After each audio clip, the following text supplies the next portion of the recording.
ఇవాళ పత్రికలలో అన్ని పత్రికలు దాదాపుగా బీసీలకు 42% రిజర్వేషన్ వచ్చేసింది అనేటువంటి వార్తల్ని దాదాపుగా నింపేసినాయి.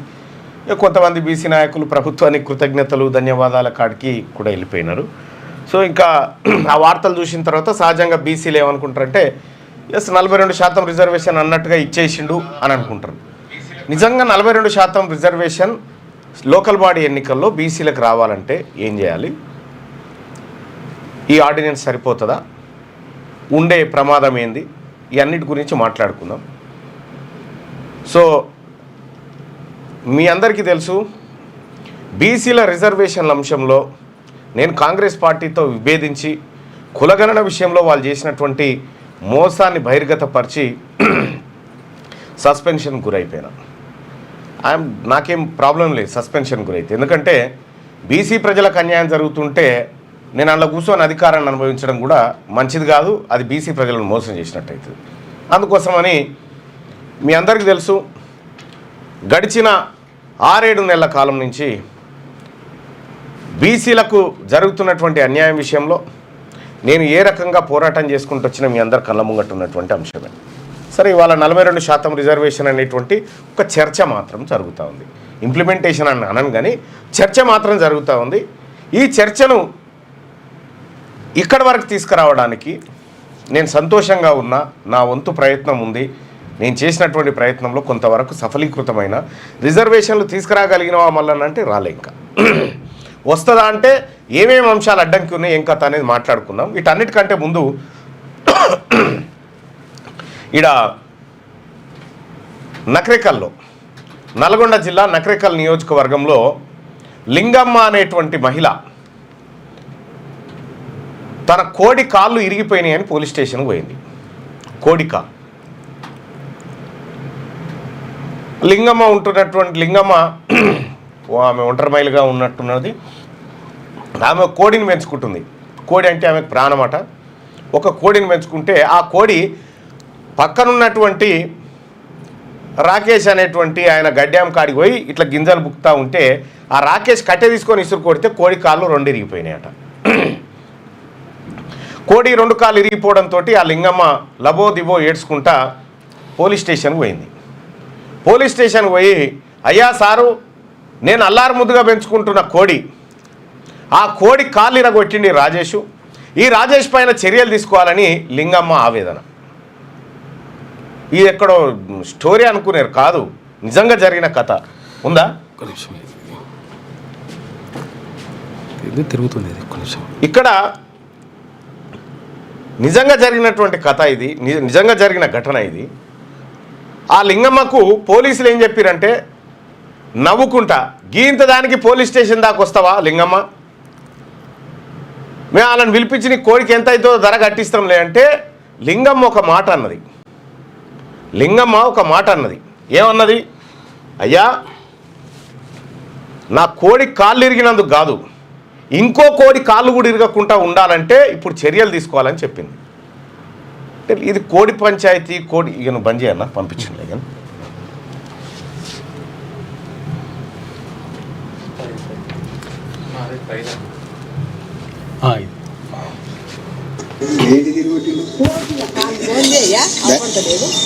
ఎట్లా ఎందుకు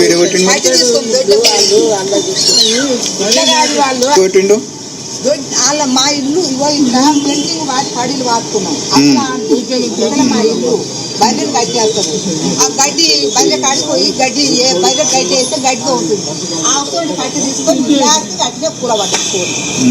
ఇప్పుడు ఆడి తీసుకొచ్చిన నేను చూడకుండా ఏమో మరి ఏమో చూడండి వాడిని. మేము ఎట్లా అంటాం, పండ్ల కోడి ఇద్దరం వాడినే ఉన్నాం మిగల వాళ్ళం. మేము చూస్తుంటేనే ఇప్పుడు ఆ కోడిని ఆడి తీసుకొచ్చినావు. ఇప్పుడు వీడికే పోలీస్ స్టేషన్. ఇప్పుడు ఏం చేయాలి? కోడి మీద ఏం చేస్తారంటే ఏం చేస్తారు, నవ్వు వస్తుంది కదా ఈ సార్లకు.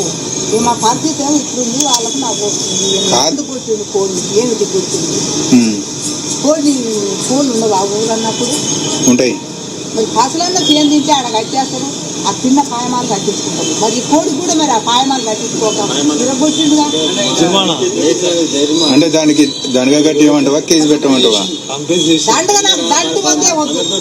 దానికి ఒక శిక్ష ఎందుకు వచ్చింది, ఏంటి వచ్చింది, మళ్ళీ ఈ పాప పాలు పెరుగుకోకుండా మా జోలికి రాకుండా కేసే పెట్టాలి. దానికి ఎందుకు నాకు అని దండగా దళగవాడ అని దండగా నాశనం అయిపోయింది అని దండగా ముందు నష్టం కాదు మాకు ఆ దండగా. సరే పొద్దున పిలిపిస్తా. ఇది లింగమ్మ కథ. మరి ఆయన పిలిపించి పాయమాలు అంటారు. పాయమాలంటే పరిహారం. మంచి స్పష్టమైన తెలంగాణ భాషలో, మంచి గ్రామీణ వాతావరణం భాషలో కోడి కాళ్ళు ఇరగొట్టినందుకు ఆ కొట్టినోని తీసుకొచ్చి పాయమాలు ఇప్పిస్తామని చెప్పి, అంటే నాకు పాయమాలు ఎందుకయ్యా, నాకేమొద్దు, ఒకవేళ ఆవు కనుక వేరేటోళ్ళ చేను మేస్తే ఆవును కట్టేసి దండు వసూలు చేసినట్టు నా కోడిని కూడా కట్టేయనుండే, కానీ కోడి కాళ్ళు ఇరగొచ్చిండు. కాబట్టి ఇదొక నా ఒక్క కోడిదే కాదు, ఇంకా ఎన్ని కోళ్ళ ఇరగొడతారు, ఇట్లా ఎన్ని కోళ్ళ ఇరగొడతారు. కాబట్టి అతని మీద చర్యలు తీసుకోవాలనేది లింగమ్మ వాదన. ఈ కోడి కాళ్ళ మీద ప్రస్తుత రిజర్వేషన్ల మీద ఒక చర్చ ఉంది. ఇక్కడ లింగమ్మ చేసిన పనే తీన్మార్మలన చేసిండు.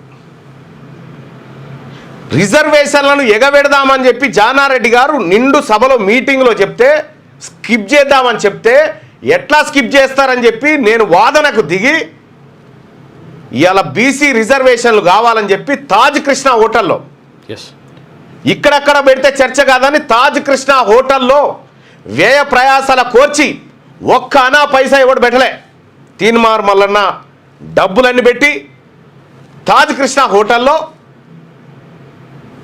పెద్ద మీటింగ్ కండక్ట్ చేసి జానారెడ్డిగో ఇట్లాంటి కుట్ర చేస్తూ ఉన్నాడు అని చెప్పి నేను ఆ రోజు చెప్పడం జరిగింది. జానారెడ్డి బీసీల రిజర్వేషన్ స్కిప్ చేద్దామని చెప్తా ఉన్నాడని చెప్పడం జరిగింది. ఆ తర్వాత నా మీద కంప్లైంట్ చేసి జానారెడ్డి పేరు తీసిండు, ఈ పేరు తీసిండని అనేక రకాలు. ఆ తర్వాత మండలిలో కూడా బీసీల గలం వినిపించి వాళ్ళు అధికార పార్టీ వాళ్ళు చెప్తారు, నీకెందుకు, నువ్వు ఎమ్మెల్సీ కదా, నీకేం కావాలో పవర్ ఉంది. ఇది నా ఒక్కని పంచాయతీ కాదు, ఇది లింగమ్మ లాంటి పంచాయతే. ఆమె కోళ్ళ గురించి ఆలోచించింది, నేను నా జాతుల గురించి ఆలోచించిన, గంతే తేడా. ఇక్కడ బీసీ రిజర్వేషన్ల విషయంలో ఇప్పుడు 42% రిజర్వేషన్ ఆర్డినెన్స్ తీసుకొస్తాం, 2018 పంచాయతీరాజ్ చట్టాన్ని సవరిస్తాం. ఇవి ప్రధానంగా కనిపిస్తూ ఉన్నాయి. ఒకసారి బోర్డు పెట్టు.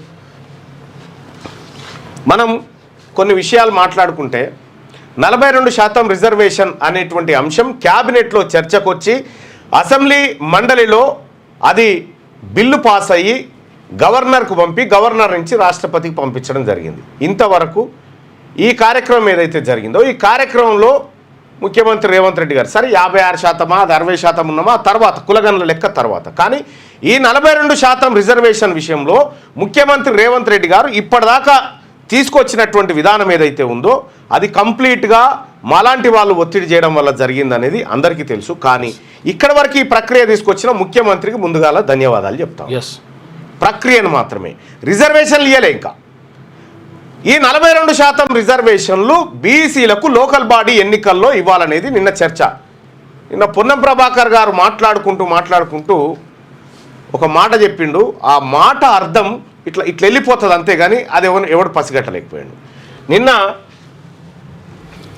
పొన్నం ప్రభాకర్ గారు మాట్లాడుకుంటా బీసీల రిజర్వేషన్ అంశం 42% కష్టపడి అది అన్న తర్వాత దాంట్లోనే మత్పరిచ్చిండు. మళ్ళా దాంట్లో మత్పరిచ్చినది కథ చూడ్రి.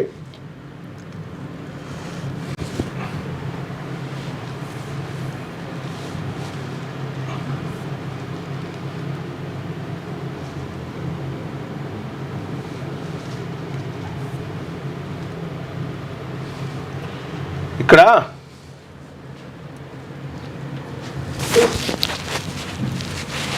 మన దేశంలోనే కాదు రాష్ట్ర రాజకీయాలకు అతీతంగా మాటలకే పరిమితంగా రాజకీయ సౌండ్ ఎందుకు ఇంత స్లో వస్తుంది? కోరుతా ఉన్నాం. మాటలకే పరిమితంగా కాకుండా రాజకీయ పార్టీ చేస్తా ఉన్నాం. ఈ సందర్భంగా పిల్లలకు ఏ విధంగానైతే శాసనసభలో చట్టాల రూపాయలు జరిగాయో ఈ ఎన్నికలు కూడా సక్రమంగా జరగడానికి రాజకీయాలకు అతీతంగా మాటలకే పరిమితం కాకుండా రాజకీయ పార్టీలన్నీ కూడా బీసీలకు 42% పట్ల చిత్తు తీసుకుని వ్యవహారం చేయాలని సందర్భం. అర్థమైందా? ఇక్కడ ఏమన్నాడు పొన్నం ప్రభాకర్ గారు? బహుశా మీకు వినిపించుండదు, ఎందుకంటే దీంట్లో సౌండ్ చాలా స్లోగా ఉంది. రాజకీయ పార్టీలు అన్నీ కూడా 42% రిజర్వేషన్ ఇవ్వాలని.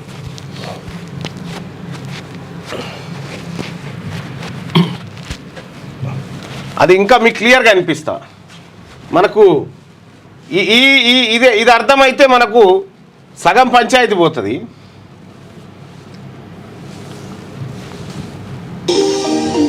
ఒకసారి బాగా ఈ కీలకమైన పాయింట్ ఏనండి, చాలు. ఇది వింటే మనకు 42% రిజర్వేషన్ ఆర్డినెన్స్ ద్వారా వస్తుందా వస్తలేదా మీకు అర్థమైపోతుంది.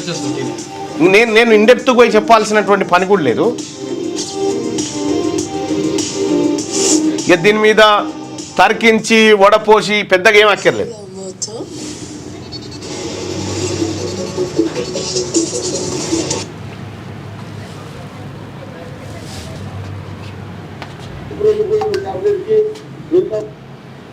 ఇంత స్లోగా ఒక తాప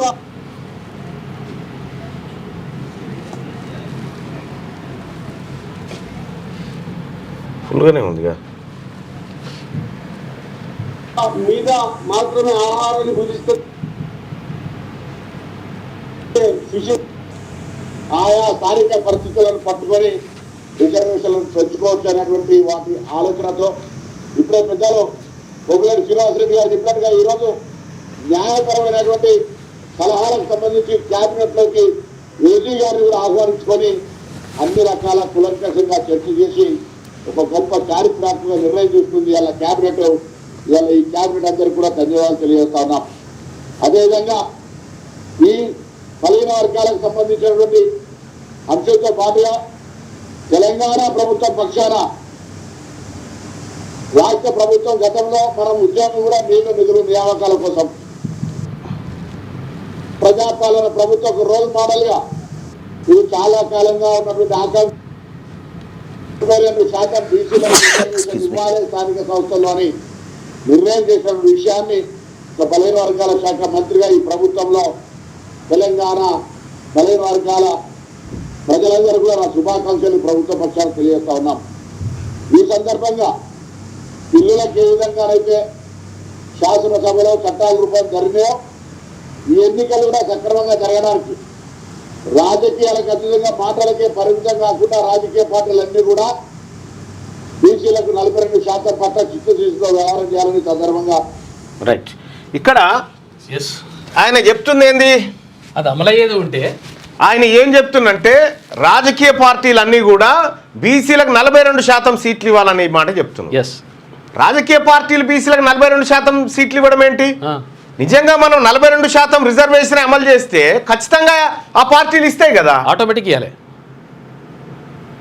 ఇక్కడ మీకు అర్థమైందా వాయిస్? చాలా మంది ఇక్కడ మీకు ఈ వ్యవహారం అర్థమైందా? వాయిస్ కరెక్ట్ లేదంటే చాలా స్లోగా వస్తుంది వాయిస్. అది ఇక్కడ ఆర్డినెన్స్ ద్వారా 42% రిజర్వేషన్ వచ్చేది ఉంటే పార్టీలన్నీ రాజకీయాలకు అతీతంగా 42% సీట్లు బీసీలకు ఇవ్వాలని కోరడం ఏంది? ఎన్నికలు సజావుగా జరగాలంటే దానికి మళ్ళా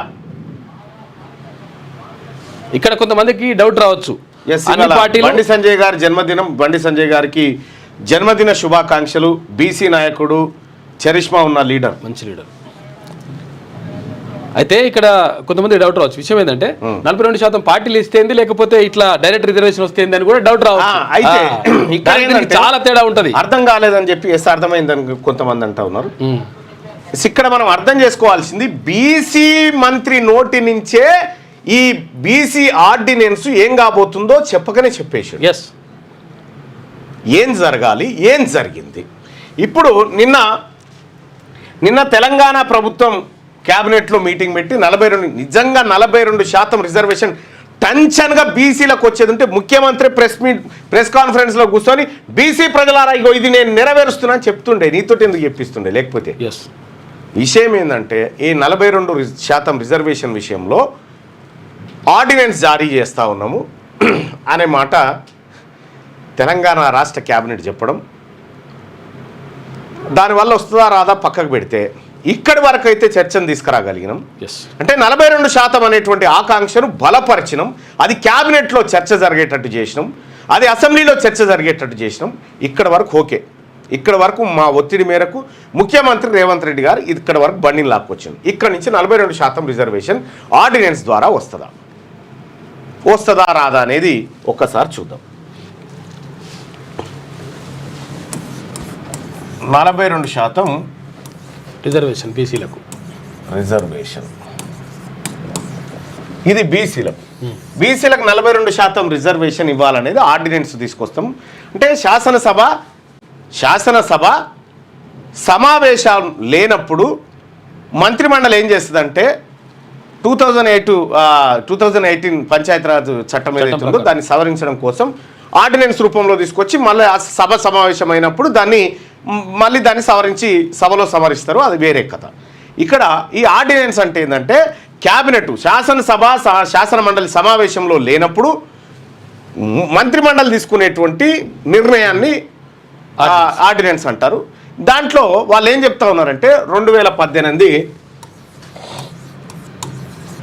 పంచాయతీరాజ్ చట్టం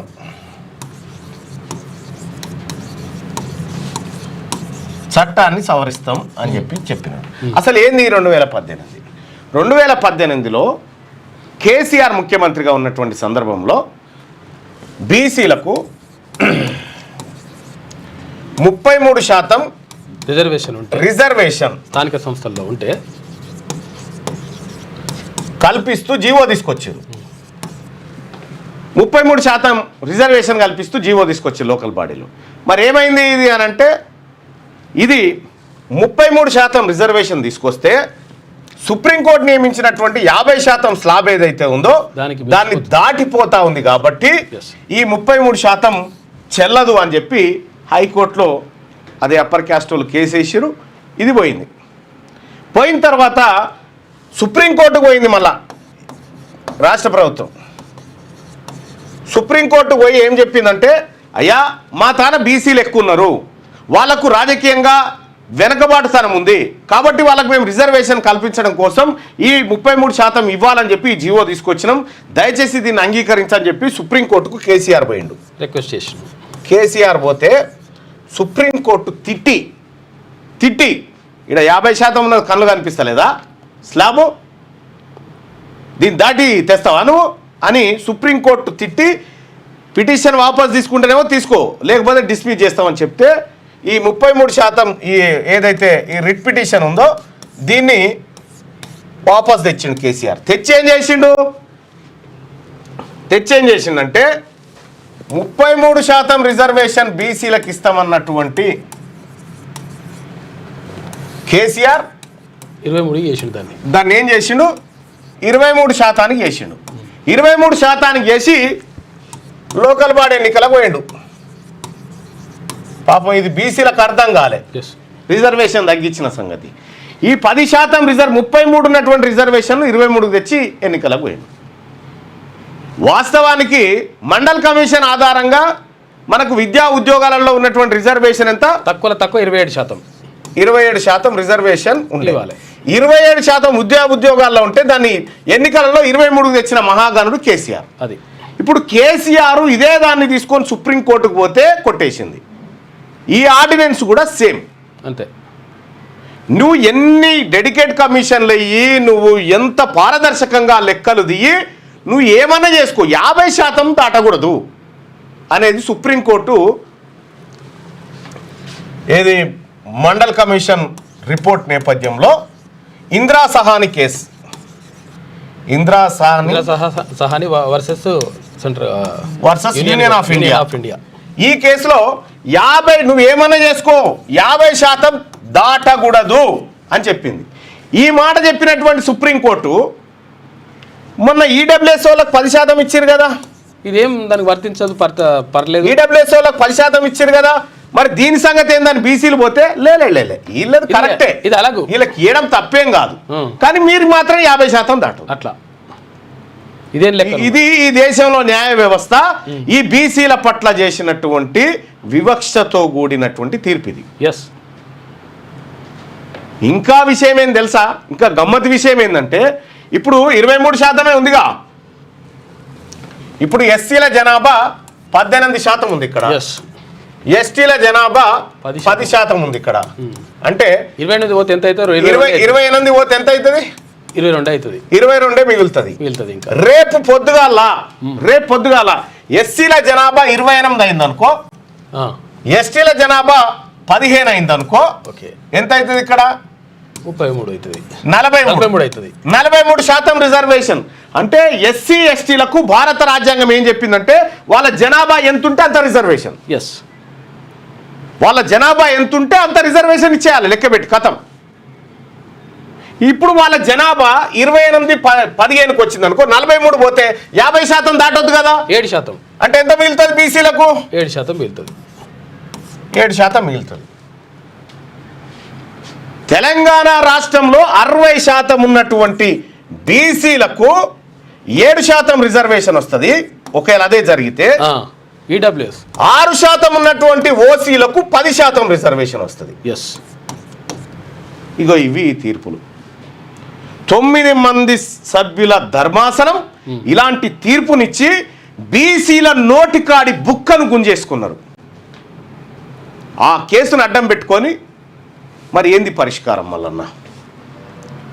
మరి ఈ తీర్పు ఇచ్చిన తర్వాత కూడా తమిళనాడులో 69% రిజర్వేషన్, బీసీలకు 50% రిజర్వేషన్ అక్కడ తమిళనాడులో బీసీలకు, ఓన్లీ బీసీలకే. ఎస్సీ ఎస్టీలకు అలా కలిపి మళ్ళీ ఒక 19% ఉంది. మరి అక్కడ దాటిందిగా మల్లన్న. అంటే అక్కడ జరిగిన కథ, ఇక్కడ జరిగిన కథ. ఇప్పుడు మన క్యాబినెట్ చేసిన కార్యక్రమం, వాళ్ళు చేసిన కార్యక్రమం చూద్దాం. అది 1994. 1994లో తమిళనాడులో అన్నాడీఎంకే ప్రభుత్వం ఏర్పడ్డది. జయలలిత ముఖ్యమంత్రి, అన్నాడీఎంకే ఈ ప్రభుత్వం ఏర్పడ్డది. ఆ తర్వాత కేంద్రంలో పివి నరసింహారావు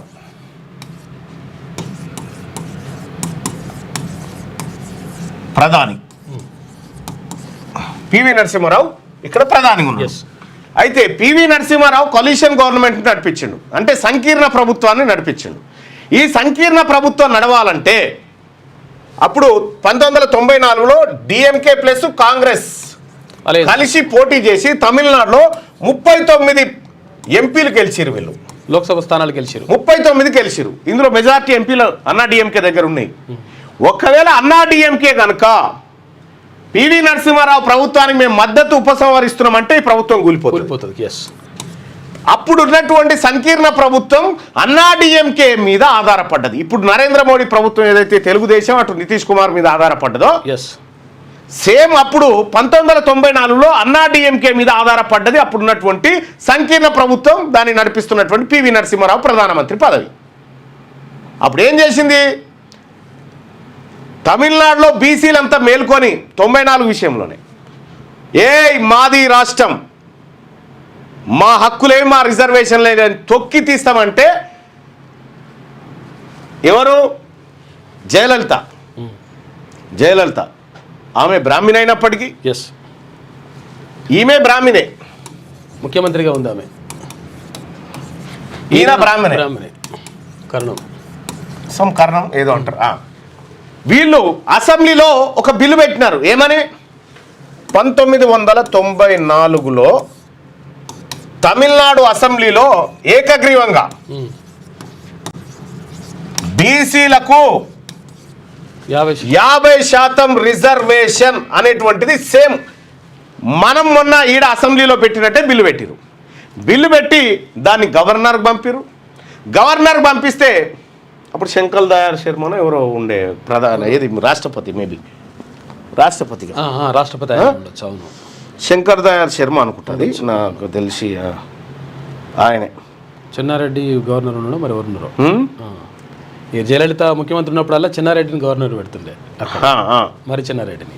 శంకర్ దయాళ్ శర్మ రాష్ట్రపతి బ్రాహ్మిన్, ప్రధాని బ్రాహ్మిన్, జయలలిత బ్రాహ్మిన్.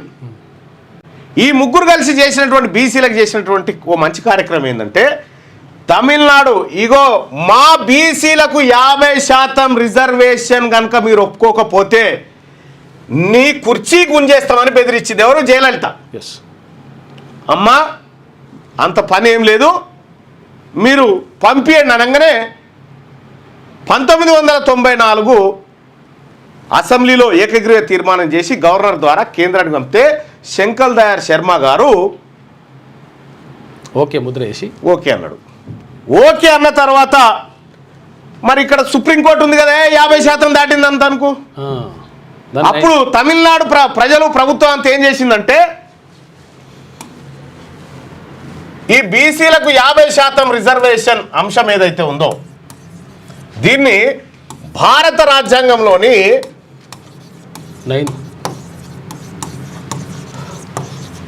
9వ షెడ్యూల్లో పెట్టిరు. ఈ 9వ షెడ్యూల్ ఏందయ్యా ఇంతకీ అంటే భారత రాజ్యాంగంలో ఉన్నటువంటి ఏ అంశాన్నైనా సుప్రీంకోర్టు పరిశీలించవచ్చు. కానీ 9వ షెడ్యూల్లో పెట్టిన దాన్ని పరిశీలించడానికి వీల్లేదు. అది జరిగి తీరాల్సిందే. అంటే ఇది ఒక రక్షణ కవచం అన్నట్టు. 9వ షెడ్యూల్ అనేది రక్షణ కవచం. ఈ తమిళనాడు అసెంబ్లీ చేసినటువంటి ఈ 50% రిజర్వేషన్ అంశాన్ని తీసుకొచ్చి ఇగో ఈ డోర్ల లోపల పెట్టిరు. ఈ ఇంట్లో లోపల 9వ షెడ్యూల్ అనే దాంట్లో పెట్టిరు. ఆ తలుపు తీసేందుకు సుప్రీంకోర్టుకు అధికారం లేకుండా చేశారు. ఇప్పుడు తెలంగాణ రాష్ట్రంలో బీసీలకు 42% రిజర్వేషన్ కావాలంటే ఈ అసెంబ్లీ పాస్ చేసినటువంటి బిల్ ఏదైతే ఉందో బిల్లు గవర్నర్ ఆమోదం పొంది గవర్నర్ ఓకే చేసి దాన్ని రాష్ట్రపతికి పంపితే రాష్ట్రపతి ఓకే చేసి పార్లమెంటుకు పంపితే ఉభయ సభల్లో ఆడ చేసి ఇక ఈ బిల్లు కాయిదాన్ని పార్లమెంట్ తయారు చేసినటువంటి బిల్లు కాయిదాన్ని తీసుకొచ్చి 9వ షెడ్యూల్లో పెడితే మనకప్పుడు 42% రిజర్వేషన్ ఇక్కడ అమలవుతుంది. ఇంతకు మించిన ఆప్షన్ ఏం లేదు. ఇంకొకటి ఉన్నది అవకాశం. అయితే దీంట్లో ఈ ఏదైతే Indira Sawhney versus Union of India కేసులో 9 మంది జడ్జీల్లో judge number 1, judge number 3, judge number 5 ఈ ముగ్గురు ఏం చెప్పారంటే కొన్ని ప్రత్యేక పరిస్థితుల్లో క్రాస్ కావచ్చు అని చెప్పింది. కొన్ని ప్రత్యేక పరిస్థితుల్లో క్రాస్ కావచ్చు అని చెప్పింది. ఆ ప్రత్యేక పరిస్థితి ఏంటంటే ఇప్పుడు తమిళనాడు తరహా పరిస్థితి. అంతకు మిక్కిలు కూడా ఆప్షన్ లేదు. ఆ ప్రత్యేక పరిస్థితుల్లోనే ఇది ఆమోదం పొందింది. అయితే మొన్న వచ్చిన తీర్పును అనుసరించి మనం ఇంకొక ప్రయత్నం కూడా చేయొచ్చు. ఏమైందంటే అసలు యాక్చువల్గా గవర్నర్కి పంపించినటువంటి బిల్లు 3 నెలల కంటే అంటే నెల కంటే ఎక్కువ పెట్టుకోవద్దు అనేది ఒక రూల్.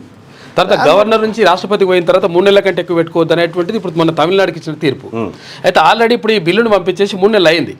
3 నెలలు అయింది కాబట్టి రాష్ట్రపతి దగ్గర ఉంది కాబట్టి ఆటోమేటిక్గా దాని అమలు అవకాశం ఎందుకు అనంటే అక్కడ రాష్ట్రపతి ఎప్పుడు పని చేయాలో నువ్వు నిర్ణయిస్తావా అని ఉపరాష్ట్రపతిగా ఉన్నటువంటి జగదీష్ ధన్ఖడ్ తీవ్రంగా నిరసన వ్యక్తం చేసిండు. మేమేం చేయాలో మా పని మేము చేస్తాం, మీరు చేయండి, నకరాలు చేయొద్దని సుప్రీంకోర్టుని హెచ్చరించాడు.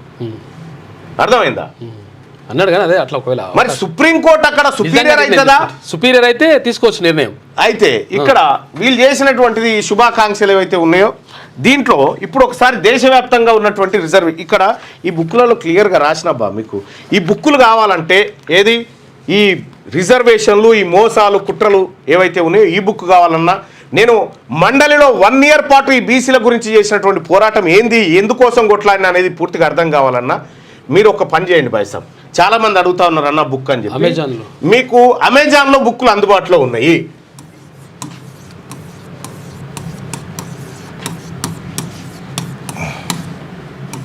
(9866524314) ఈ నెంబర్కు మిస్డ్ కాల్ ఇవ్వండి, మీకు లింక్ వస్తుంది. వాట్సాప్లో మిస్డ్ కాల్ ఇవ్వండి, మీకు లింక్ వస్తుంది.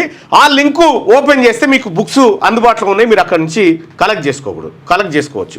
ఇక్కడ 9866524314 9866524314 ఈ నెంబర్కు మీరు మిస్డ్ కాల్ ఇస్తే వాట్సాప్లో మిస్డ్ కాల్ ఇస్తే మీకు లింక్ వస్తుంది. ఆ లింక్ ద్వారా మీరు బుక్స్ పర్చేజ్ చేసుకోవచ్చు. రైట్. ఇక్కడ మొత్తం భారతదేశంలో మరి బీసీలకు తెలంగాణ రాష్ట్రంలో రిజర్వేషన్ ఇవ్వడానికి ఇంత కథ ఎందుకు నడుస్తూ ఉంది, ఏంది జరుగుతూ ఉందంటే భారతదేశంలో ఉన్నటువంటి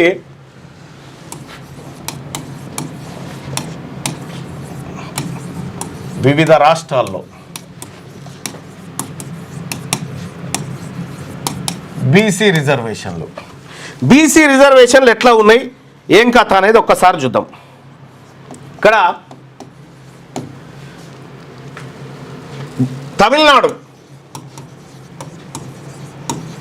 తమిళనాడులో బీసీలు ఎంతమంది ఉన్నారు జనాభా అంటే, రాష్ట్రం బీసీ జనాభా బీసీ జనాభా రిజర్వేషన్ అమలు ఎంత ఉంది ఇది ఒక్కసారి. తమిళనాడులో బీసీల జనాభా 76.10% ఉన్నారు. అక్కడ బీసీల జనాభా, అక్కడ ఎంత రిజర్వేషన్ ఇస్తా ఉన్నారు, బీసీల కంటే 50% రిజర్వేషన్ ఇస్తా ఉన్నారు. ఇక్కడ కేరళలో బీసీల జనాభా ఎంత, 65.30% ఉంటే అక్కడ బీసీలకు రిజర్వేషన్ కేరళలో 40% రిజర్వేషన్ ఉంది. ఇక్కడ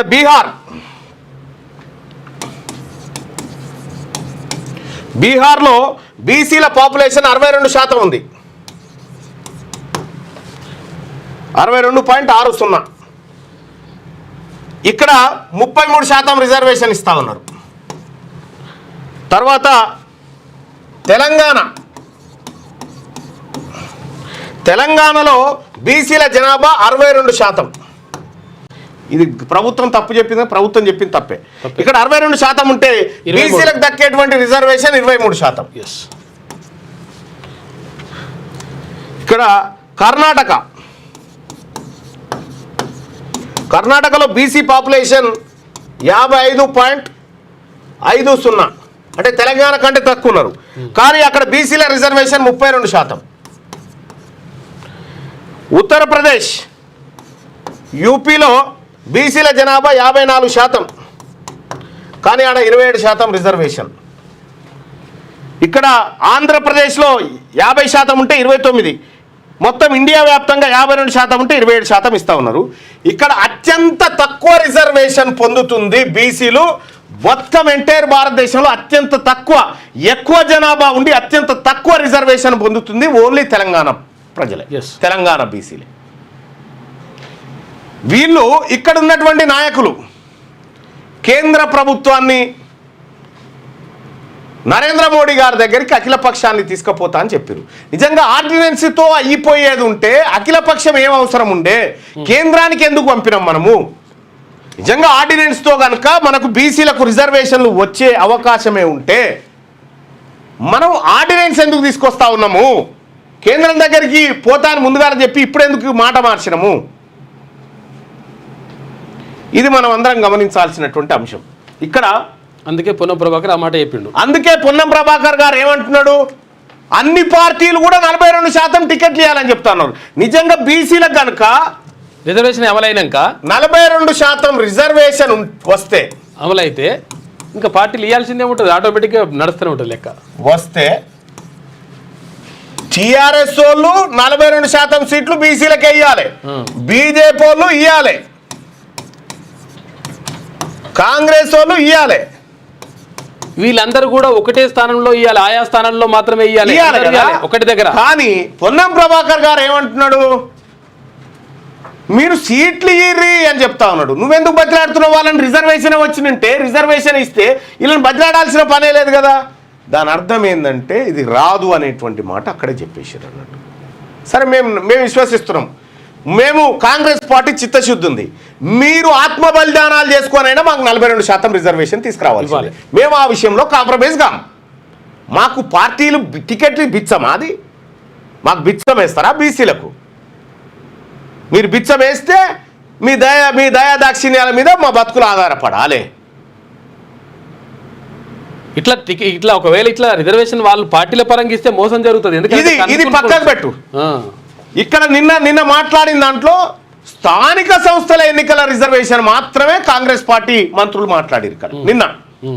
అయ్యా, మనము ఏం చెప్పినాము? విద్యా ఉద్యోగాలు కామారెడ్డిలో ఏం చెప్పినాము? డిక్లరేషన్లో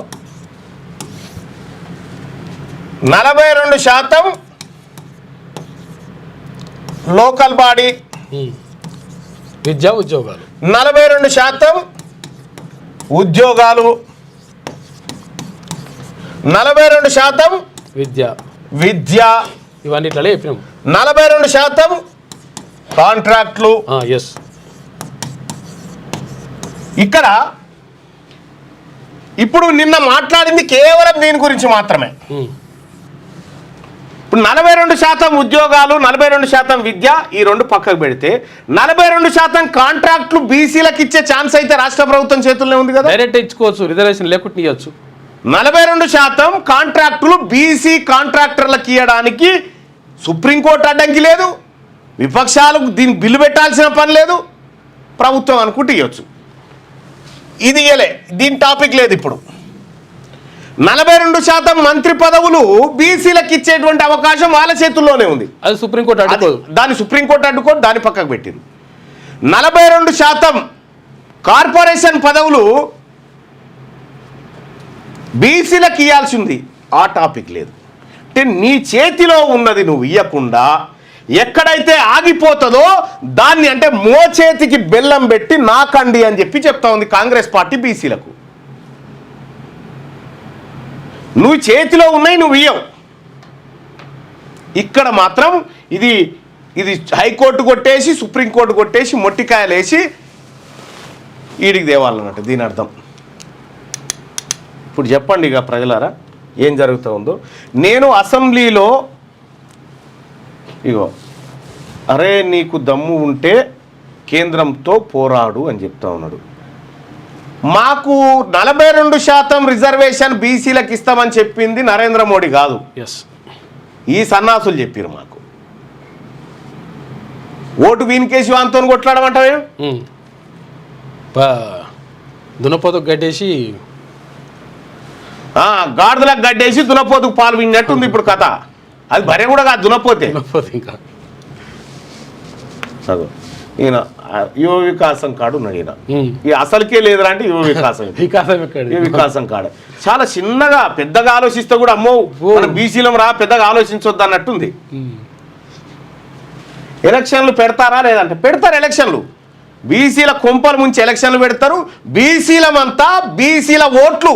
ఇక నువ్వు నాకు రిజర్వేషన్ ఇవ్వనప్పుడు నీకు ఓటు ఎందుకు? నా ఓటు ఇంకా మోసం చేసినప్పుడు కోటేస్తారా ఎవడన్నా? సో ఆ రకంగా మీరు వెయ్యమంటే కాంగ్రెస్ కోటేసిన నువ్వే చెయ్యి ఏం చేస్తావు అని చెప్పి 100% కాంగ్రెస్ పార్టీని ధిక్కరించి తరిమి కొట్టి బయటకు వచ్చి నిలబడ్డ బీసీల పక్షాన నేను చేస్తుంది అదే. ఇంత పట్టబగటీని చెప్తా ఉంటే ఎస్ మండల్లో నేను మాట్లాడినా మన ప్రభుత్వం కనుక బీసీల ప్రభుత్వం ఉంటే ఇవాళ నరేంద్ర మోడీ గారికి నీ సంగతి ఏంది చెప్పు అని ఖతం చేస్తుంటే ఒక్కటే గంట సేపట్లో వచ్చేది. మళ్ళా 9th షెడ్యూల్లో పెట్టిపించేది.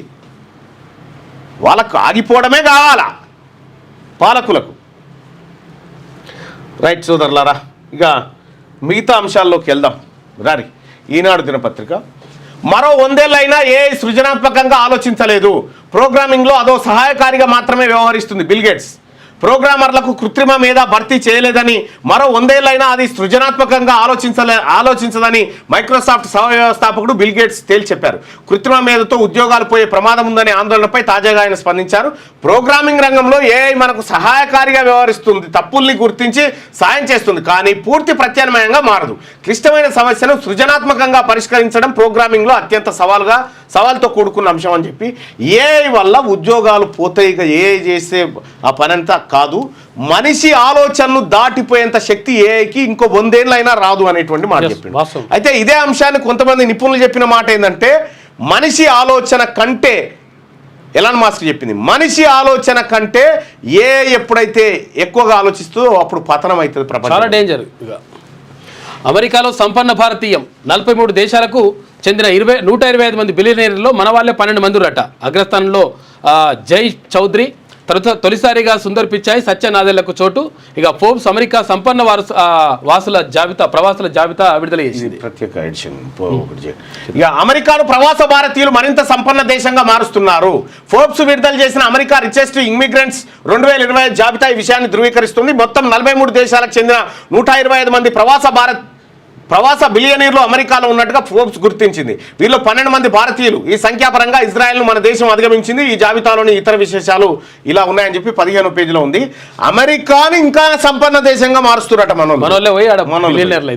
వీళ్ళు చదువుకుంది ఇక్కడ ఐఐటీలో, మన ఐఐటీలో మనం కట్టినటువంటి ఫీజులు, మనం కట్టినటువంటి పన్నుల ద్వారా వీళ్ళు చదువుకొని గొప్పలు అయిపోయి మన పన్నులు మన పైసలతోటి చదువుకొని అక్కడ పోయి అమెరికాని ఇప్పుడు అభివృద్ధి చేసే కార్యక్రమాలలో వీళ్ళంతా గొప్పలు అయ్యారట.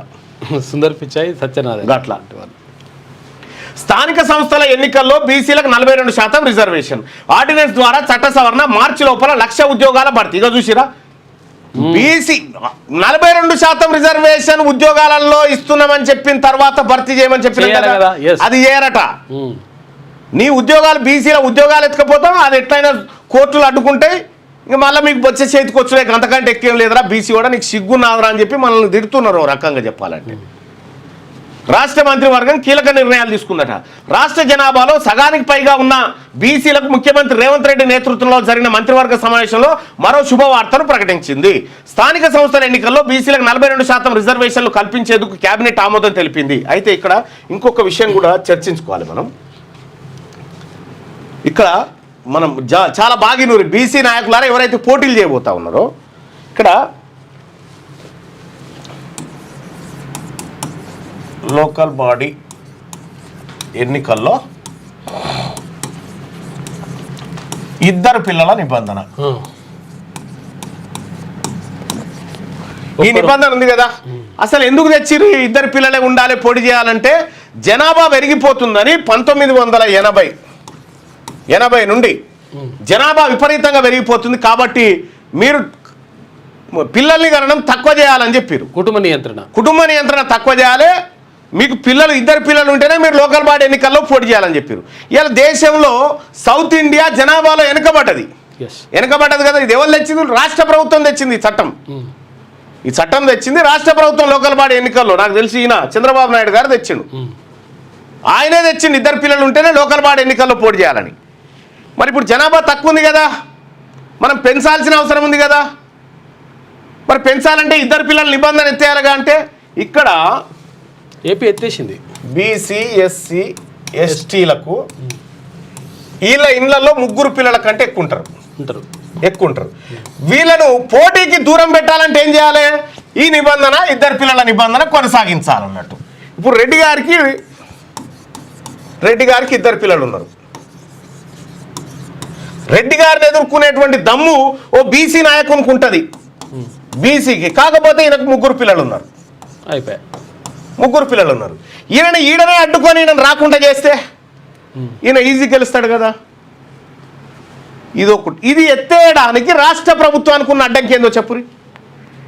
3 పిల్లల నిబంధన ఎత్తేయడానికి రాష్ట్ర ప్రభుత్వానికి ఉన్న అడ్డంకి ఏంది? ఏ అడ్డంకి లేదు. వీళ్ళకి లైన్ క్లియర్ చేయడం కోసం ఇది అట్లా పెట్టిరు అన్నట్టు. ఏపీలో చంద్రబాబు తీసుకొచ్చినప్పుడు చంద్రబాబు దాన్ని ఎత్తేసిండు కదా. మనం ఎందుకు ఎత్తేస్తలేము ఇక్కడ? అంటే బీసీలు ఎక్కువ మంది ఎన్నికల్లో పోటీ పడకుండా ఆపడానికి ఈ నిబంధన కొనసాగిస్తా ఉన్నారు. ఇక్కడ మనం అర్థం చేసుకోవాల్సింది ఇది. ఇక స్థానిక సంస్థల ఎన్నికల్లో బీసీలకు ఈ మేరకు రిజర్వేషన్లు కల్పించే 2 బిల్లులను ఏడాది మార్చిలో శాసనసభ ఆమోదించింది. ఇటీవలే పంచాయతీ ఎన్నికలకు సంబంధించిన అంశంపై హైకోర్టు కూడా నెలాఖరులోపు రిజర్వేషన్లు ఖరారు చేయాలని ప్రభుత్వాన్ని ఆదేశించింది. వీటన్నిటిపై చర్చించిన మంత్రివర్గం స్థానిక సంస్థల ఎన్నికల్లో బీసీలకు 42% రిజర్వేషన్లు కల్పించాలని నిర్ణయం తీసుకుంది. సుప్రీంకోర్టు తీర్పులకు అనుగుణంగా రాష్ట్ర ప్రభుత్వం ఇప్పటికే బీసీ డెడికేటెడ్ కమిషన్ నియమించింది. రాష్ట్ర ప్రణాళిక విభాగం ఆధ్వర్యంలో కులగణన చేపట్టింది. అందుబాటులో ఉన్న డేటా ఆధారంగా జనాభా ప్రకారం బీసీలకు 42% రిజర్వేషన్లు అమలు చేసేందుకు తదుపరి చర్యలు చేపట్టాలని కేబినెట్ తీర్మానించింది. బీసీ రిజర్వేషన్లు ఖరారు చేసేందుకు గ్రామ పంచాయతీ సర్పంచ్, ఎంపీటీసీ సభ్యులకు మండలం, ఎంపీటీసీ, జడ్పీటీ సభ్యులకు జిల్లా, జడ్పీ చైర్మన్లకు రాష్ట్రం ఇలా యూనిట్ గా పరిగణిస్తారు. బీసీ రిజర్వేషన్ల పెంపును అనుగుణంగా పంచాయతీరాజ్ చట్టం 2018లో చేయాల్సిన సవరణలకు మంత్రివర్గం ఆమోదం తెలిపింది. డాక్టర్ బిఆర్ అంబేద్కర్ రాష్ట్ర సచివాలయంలో ముఖ్యమంత్రి రేవంత్ రెడ్డి అధ్యక్షతన గురువారం సుమారు 4 గంటల పాటు మంత్రివర్గ సమావేశం జరిగి పలు అంశాలపై చర్చించి నిర్ణయం తీసుకున్నారు. ఇక్కడ పంచాయతీరాజ్ చట్టానికి సవరణ సెక్షన్ 285 మార్పు చేయనున్న ప్రభుత్వం, స్థానిక ఎన్నికల ప్రక్రియ షురు, ఆర్డినెన్స్ జారీ చేయనున్న పంచాయతీరాజ్ శాఖ అని చెప్పి చెప్తా ఉన్నారు. సరే వీళ్ళు ఇచ్చినట్టు చేస్తారు, 42% ఇస్తున్నాం అనగానే ఆ కోర్టు ఈ కోర్టు వస్తుంది. ఇక్కడ డెడికేషన్ కమిషన్ వేసిన, ట్రిపుల్ టెస్ట్ పెట్టిన Krishnamurthy versus Union of India కేసులో ఈ ట్రిపుల్ టెస్ట్ అని పెట్టిరు. దాంట్లో నువ్వు ఎన్నైనా చేయి 50% దాటొద్దు. మళ్ళా అందులో చూసుకో, ఇక నువ్వు డెడికేట్ కమిషన్ వేసి లెక్కలు తీసి ఎన్ని చేసినా కూడా మళ్ళీ నువ్వు 50 దాటొద్దు. నువ్వు ఏమైనా చేసుకో, 50 దాటదు. ఇప్పుడు ఈ ఆర్డినెన్స్ ద్వారా 50 దాటుతుంది. అయిపోయాయి. ఓన్లీ ఓసీలకు ఎంత పెంచుకున్నా ఏం కాదు, కానీ బీసీలకు పెంచితేనే పాపం. ఇది కోర్టులు ఈ పాప ప్రభుత్వాలు చేస్తున్న మోసం ఇదంతా. దీన్ని ఎట్లా ఎదుర్కోవాలో మా బీసీలకు తెలుసు. బీసీ జేఏసీ కూడా ఖచ్చితంగా మీకు ఇక్కడ వరకు ఈ అంశాన్ని తీసుకొచ్చినందుకు రాష్ట్ర ప్రభుత్వానికి కృతజ్ఞతలు తెలుపుతూనే, ఈ అంశం తేలాల్సినటువంటి రాష్ట్ర ప్రభుత్వం ముందుకు తీసుకుపోయి ప్రధానమంత్రితో మాట్లాడి 9th షెడ్యూల్లో పెట్టించాల్సినటువంటి అంశం. ఇదంతా పెండింగ్ ఉంది. ఇంకా ఇక్కడ మీ చిత్తశుద్ధి ఇప్పుడు ప్రదర్శించుర్రి. నిర్మాణ సంస్థలదే బాధ్యత అంటారు, నిధులు ఇస్తారు. కాళేశ్వరం బ్యారేజీల్లో పరీక్షలపై గందరగోళం, ద్వంద్వ వైఖరితో అయోమయం. ఓ పక్క కాళేశ్వరం బ్యారేజీలో పరీక్షలకు ప్రభుత్వం నిధులు విడుదల, ఇంకో పక్క నిర్మాణ సంస్థలే ఖర్చు చేసి పరీక్షలు నిర్వహించాలని నీటిపారుదల శాఖ ఈఎన్సీ లేఖ. ఈ ద్వంద్వ వైఖరి ప్రాజెక్టు ఇంజనీర్లను అయోమయానికి గురి చేస్తుంది. నేషనల్ డ్యామ్ సేఫ్టీ అథారిటీ తుది సిఫార్సుల మేరకు కాళేశ్వరం బ్యారేజీలకు చేయాల్సిన పరీక్షల పరిస్థితి ఒక అడుగు ముందుకు 2 అడుగులు వెనక్కి అన్నట్టుంది. ఒకవైపు పరీక్షలకు అవసరమైన నిధులను ప్రభుత్వం విడుదల చేసి 2 వారాలు దాటింది. ఇంకోవైపు పరీక్షల నిర్మాణ సంస్థలే చేయాలని నీటిపారుదల శాఖ ఈఎన్సీ లేఖ రాశారు. ఈ లేఖను ప్రాజెక్ట్ చీఫ్ ఇంజనీర్, బ్యారేజీల ఎగ్జిక్యూటివ్ ఇంజనీర్లకు పంపారు. దాంతో నిర్మాణ సంస్థలు, ప్రాజెక్ట్ ఇంజనీర్లు ఎవరు పనులకు శ్రీకారం చుట్టలేదు. ఓ బ్యారేజీ ఎగ్జిక్యూటివ్ ఇంజనీర్ ఏకంగా నిధులను మళ్ళీ ప్రభుత్వానికి వెనక్కి పంపినట్టు తెలిసింది. మరో 2 ఎగ్జిక్యూటివ్ ఇంజనీర్లు వెనక్కి పంపాలా లేదా అన్న ఊగిసలాటలో ఏ నిర్ణయం తీసుకోలేదని సమాచారం. గత నెలలో కసరత్తు. ఇక్కడ బ్యారేజీ కూలిపోయింది కదా, బ్యారేజీ కూలిపోయిన దానికి ఆ బ్యారేజీకి పరీక్షలు చేయమని ప్రభుత్వం నిధులు విడుదల చేసిందట. నిధులు విడుదల చేస్తే ఓవైపు నిధులు విడుదల చేసి బ్యారేజీ కుంగిపోవడానికి కాంట్రాక్టు సంస్థలే కారణం కాబట్టి దాని ఖర్చు అంతా వాళ్ళే పెట్టుకోవాలని ఇంకోటి చెప్పిందట. ఓదికు ఖర్చు వాళ్ళు పెట్టుకోమని చెప్పింది, ఇక్కడ నిధులు విడుదల చేసి పైసలు ఇస్తారు. అసలు ఏం అర్థం కాక కన్ఫ్యూజన్లో ఉంది కాళేశ్వరం ప్రాజెక్ట్. ఓటర్ జాబితాల సమగ్ర సవరణ సబబే, అందుకు ఎంచుకున్న సమయం సరికాదు. ఆధార్, రేషన్ కార్డులను గుర్తింపు పత్రాలుగా పరిగణించండి. బీహార్లో ఎన్నికల సంఘం కసరత్తుపై సుప్రీంకోర్టు ధర్మాసనం చెప్పినటువంటి మాట. బీహార్లో ఓటర్ జాబితాల ప్రత్యేక సమగ్ర సవరణ కరెక్ట్గా ఎన్నికల ముందు సవరిస్తారే, ఏం చేర్చాలి ఏం కథ. దేవేంద్ర ఫడ్నవీస్ ప్రాతినిధ్యం వహిస్తున్నటువంటి నాగపూర్ ఉంది కదా మహారాష్ట్రలో, 10 రోజులలో 22,000 మంది ఓటర్లు పెట్టారు, కొత్త సృష్టించేసారు. అట్లా బీహార్లో ఓటర్ జాబితా ప్రత్యేక సమగ్ర సవరణను చేపట్టే రాజ్యాంగబద్ధమైన అధికారం ఎన్నికల సంఘానికి ఉందని సుప్రీంకోర్టు స్పష్టం చేసింది. అయితే ఆ రాష్ట్ర అసెంబ్లీ ఎన్నికలు త్వరలో జరగనున్న తరుణంలో ఆ ప్రక్రియను చేపట్టడం సమర్థనీయంగా లేదని జస్టిస్ సుధాంశు దులియా, జస్టిస్ జోయ్ మాలియా బాగ్చి ధర్మాసనం అభిప్రాయపడింది. ఎందుకు చేస్తారు దాని ముంగట సవరణ ఎందుకు చేస్తున్నారు? ఈ చేర్పులు మార్పులు ఎక్కడైతే ప్రయోజనాలు ఎక్కడ ఉంటే అట్లా అన్నట్టు.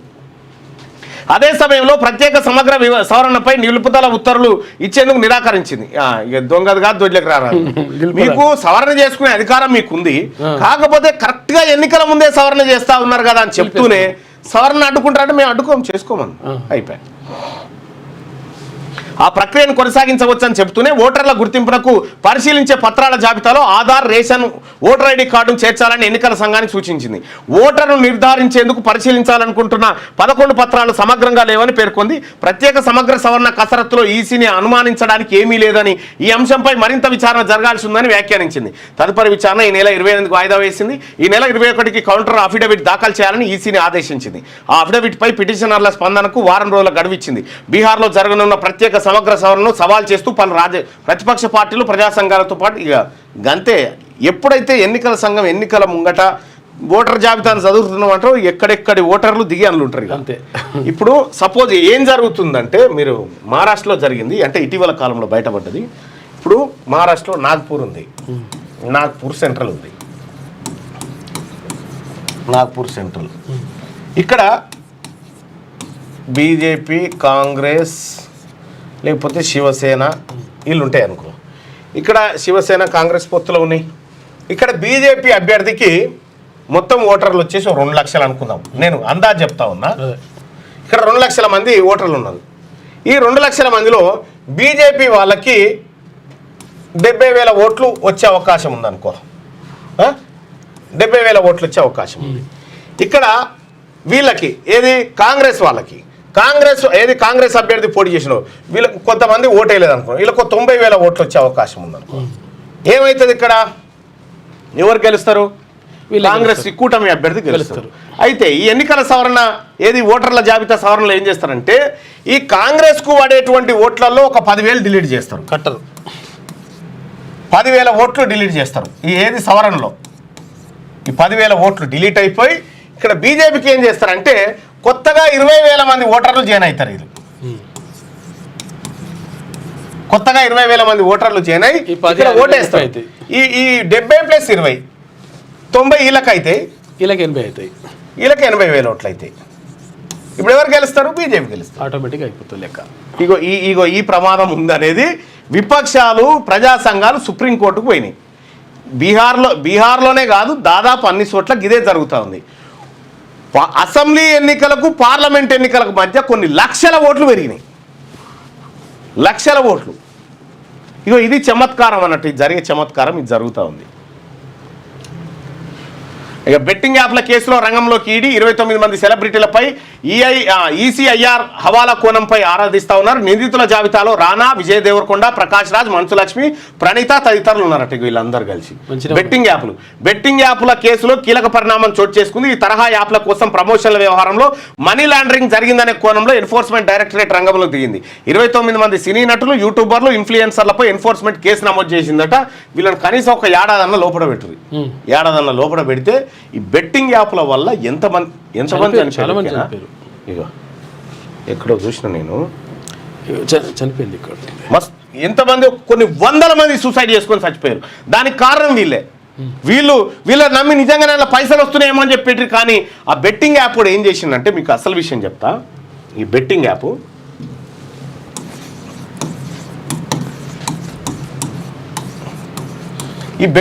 ఒకటి ఉంటుంది.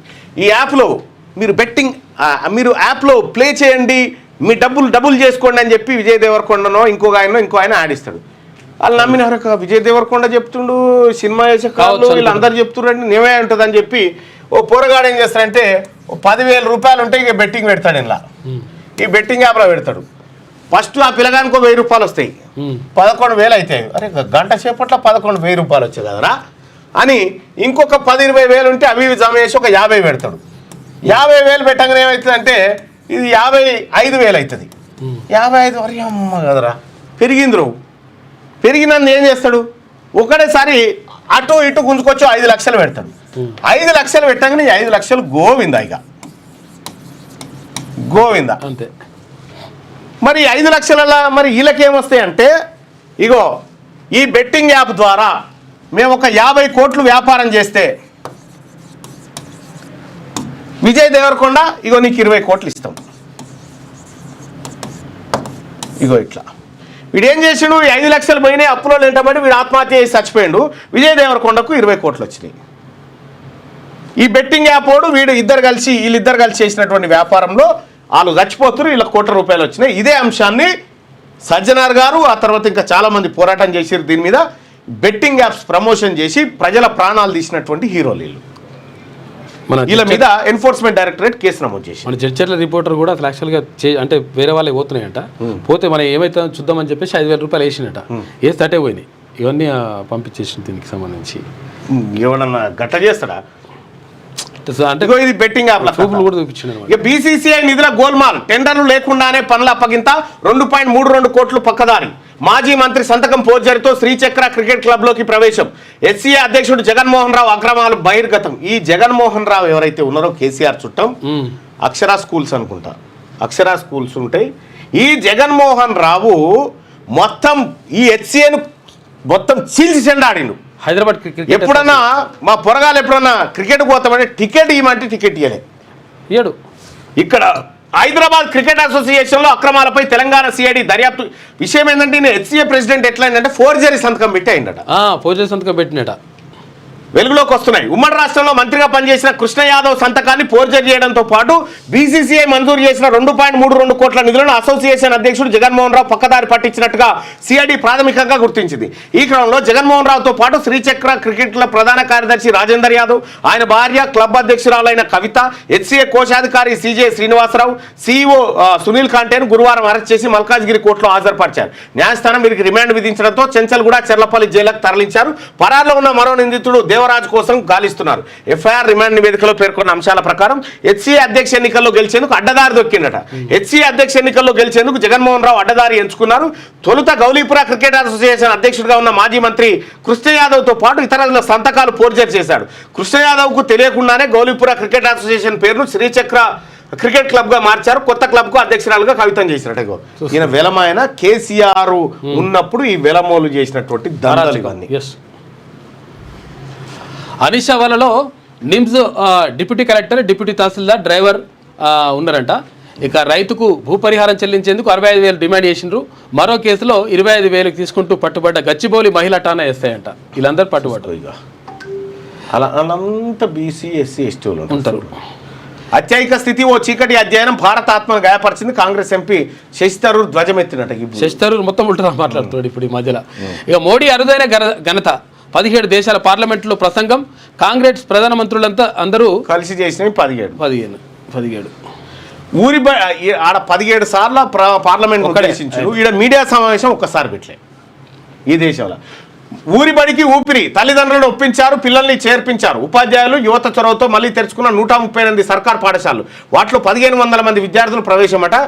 ఇక ఇది స్కూళ్ళల్లో, గవర్నమెంట్ స్కూళ్ళల్లో చేర్పేయడానికి ఊర్లు కదిలినాయి. 3 లక్షల మంది విద్యార్థులు కొత్తగా చేరింది ఈసారి. బడులు వాళ్ళే చక్కదిద్దుకురట. ఇక రింగైనా కాకుండా మనసంతా రింగ ప్రతి నిమిషం ఫోన్ను తడిమే చేతులు, నోటిఫికేషన్ల కోసం ఎదురు చూపులట. పక్కవారి మొబైల్ మోగినా తమదేనన్నట్టు తనిఖీలు, పొరుగువారికి కాలు. దీని ఒక ప్రత్యేకత. ఎవరికి కాలు వచ్చినా నాకే అవుతుంది అనుకుంటారట. అట్లుంటుంది అన్నట్టు. సుంకాలు బ్రిక్స్కు సంబంధించి బ్రిక్స్లో ఉంటే 10% సుంకం అని చెప్పి ట్రంప్. ఒకసారిగా వెలుగు దినపత్రికలో ఉన్న వార్తలు చూద్దాం. బెట్టింగ్ యాప్స్ ప్రమోషన్, 29 మంది సెలబ్రిటీలపై ఈడీ కేసు. వీరిలో నటులు విజయ్ దేవరకొండ, రానా, ప్రకాష్ రాజు, మంచు లక్ష్మి, ప్రణీత, నిధి అగర్వాల్, అనన్య నాగల్ల తదితరులు ఉన్నారట. సోషల్ మీడియా ఇన్ఫ్లుయెన్సర్లు, యూట్యూబర్లు కూడా. మనీ లాండరింగ్ కోణంలో ఈడీ దర్యాప్తు. త్వరలోనే నిందితులకు సమన్లు జారీ చేసే ఛాన్సెస్. ఒక ఏడాది బెట్టురు వీళ్ళని పెడితే మళ్ళీ ఎవరు చేయడు. ఆ కంట్రీ డిలేట్ కూడా చిరంజీవి గారు మీరు కంట్రీ డిలేట్ యాడ్ చేస్తా ఉన్నారు, చాలా బాగుంది తిందామని చెప్తున్నారు కదా. మీరు చూడు ఎన్నడో నాడు మీరు ఇరకకపోతే అన్నాడు. కంట్రీ డిలైట్ పాలు, కంట్రీ డిలైట్ ప్రోడక్ట్స్ సగానికి సగం ఫేక్. అవి ఎక్కడ బర్రి ఇస్తే కదరా బై మీగడ వచ్చేది, అదే బర్రెదా? ఇంత దుడ్డు రావాలని మీగడ రావాలని బర్రి ఇస్తుంది. అట్లా ఏమన్నా ఉంటుంది అట్లా? ఒక్కొక్క బర్రె ఇప్పుడు ఏమైనా ఎట్లా దోశ వెళ్ళినట్టు వెళ్తుంది ఆ కంట్రీ డిలైట్ది. కాదు, ఎక్కువ మీగడ వచ్చే బర్రి ఉంటుంది అంటే తక్కువ మీరు చూడు రే. కంట్రీ డిలైట్ ఫేక్ అని మనం ఆధారాలతో సహా బయట పెట్టిన తర్వాత వాడు ఏం చేసిండు, ఈ జనం అందరికి అర్థమైన తర్వాత ఓట్లు వేసుకున్నాడు. మా గురించి మాట్లాడొద్దని. ఇది ఇట్లా ఉంటే స్థానిక ఎన్నికల్లో బీసీలకు 42% కోటా, రాష్ట్ర కేబినెట్ ఆమోదం. పంచాయతీరాజ్ చట్టం 2018కి సవరణ చేస్తూ ఆర్డినెన్స్ ఇవ్వాలని నిర్ణయం. సర్పంచ్ ఎంపీటీసీలకు మండల యూనిట్గా రిజర్వేషన్లు, ఎంపీపీ జెడ్పీటీసీలకు జిల్లా యూనిట్లుగా, జెడ్పీ చైర్పర్సన్లకు స్టేట్ యూనిట్లుగా అమలు. కొత్తగా ఎమిటీ సెయింట్ మేరీ రిహాబిలిటేషన్ వర్సిటీలు. ఎమిటీ వర్సిటీలో 50% సీట్లు తెలంగాణ వాసులకే. గోశాలల ఏర్పాటు నిర్వహణపై సిఎస్ నేతృత్వంలో కమిటీ.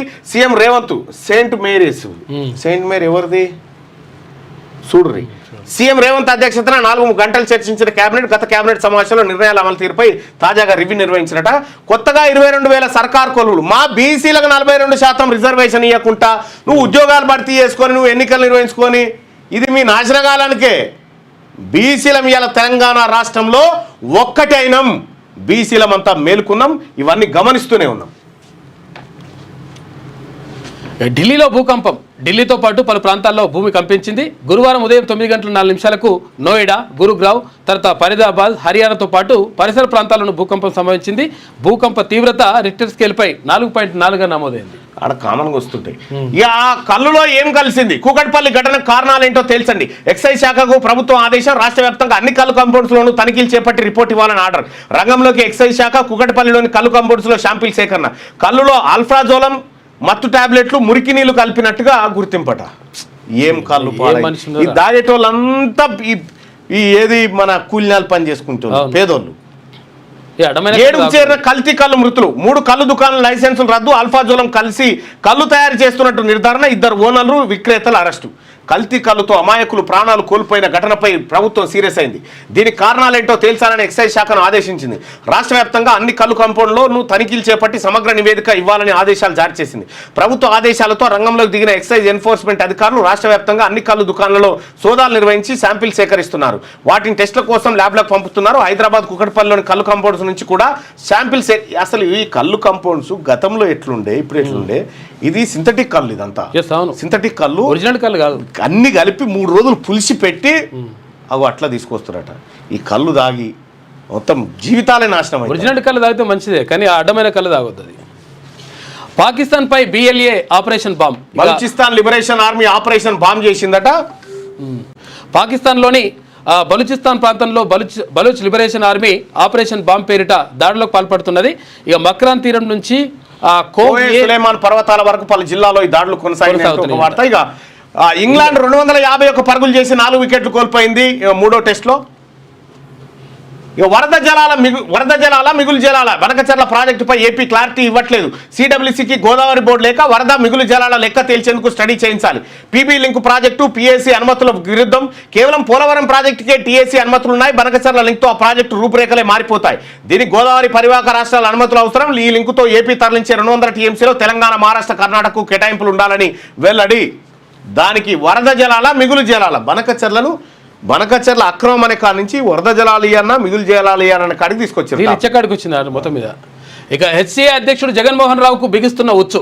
సంతకాల ఫోర్జరీ, నిధుల గోల్మాల్, తర్వాత SRH మేనేజ్మెంట్ బెదిరించిన కేసుల్లో అరెస్ట్ చేసిన CID. అయితే మరో 4 నిందితులు కూడా ఈ నెల 22 వరకు రిమాండ్. TCA సెక్రటరీ గురువారెడ్డి ఫిర్యాదుతో గుట్టు రట్టయింది. శ్రీచక్ర క్రికెట్ క్లబ్ అధ్యక్షుడు మాజీ మంత్రి కృష్ణ యాదవ్ సంతకాలు ఫోర్జరీ చేసి HCA అధ్యక్ష పదవికి ఎన్నికైనట. ఇక 2 ఏళ్లలో 170 కోట్ల రూపాయలు గోల్మాల్ చేశారనే ఆరోపణలున్నాయి. పరారీలో HCA సెక్రటరీ దేవరాజ్. ఈ MP వంశీకృష్ణ ప్రోటోకాల్ పాటించండి అని. ఇక్కడ ప్రోటోకాల్ విషయానికి వస్తే నేను తీన్మార్ మల్లన్న వరంగల్, నల్గొండ, ఖమ్మం ఈ 3 జిల్లాల ఉమ్మడి జిల్లా పట్టభద్రులకు ప్రాతినిధ్యం వహిస్తా ఉన్నా. అక్కడ శిలాఫలకాల మీద విషయం ఏంటంటే ఇక్కడ ఉన్నటువంటి మా చైర్మన్ గారు కూడా నేను మొత్తం బుక్కులన్నీ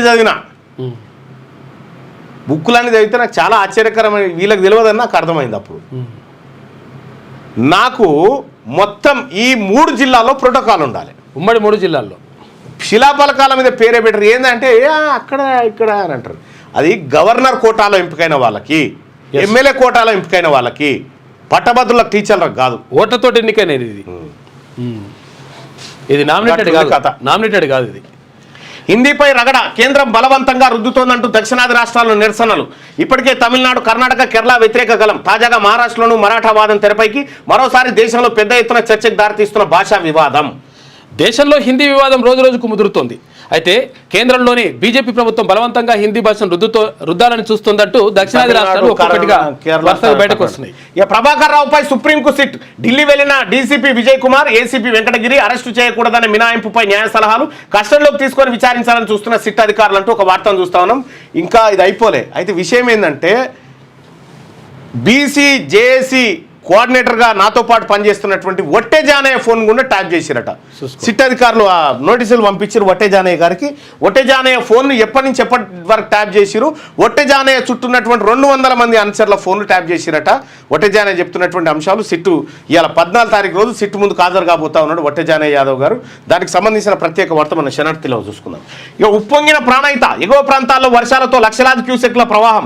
100 ఎకరాల్లో నీట మునిగిన పత్తి. కాళేశ్వరం వద్ద 10 మీటర్లకు పైగా ఎత్తుతో పారుతున్న గోదావరిట. ఆంధ్రజ్యోతిలో ఉన్నటువంటి వార్తలు చూద్దాం. కల్తీ కళ్ళకు మరో 2 బలి. 8కి పెరిగిన మృతుల సంఖ్య. మరో 35 మందికి వివిధ ఆసుపత్రుల్లో వైద్యం అందిస్తున్నట.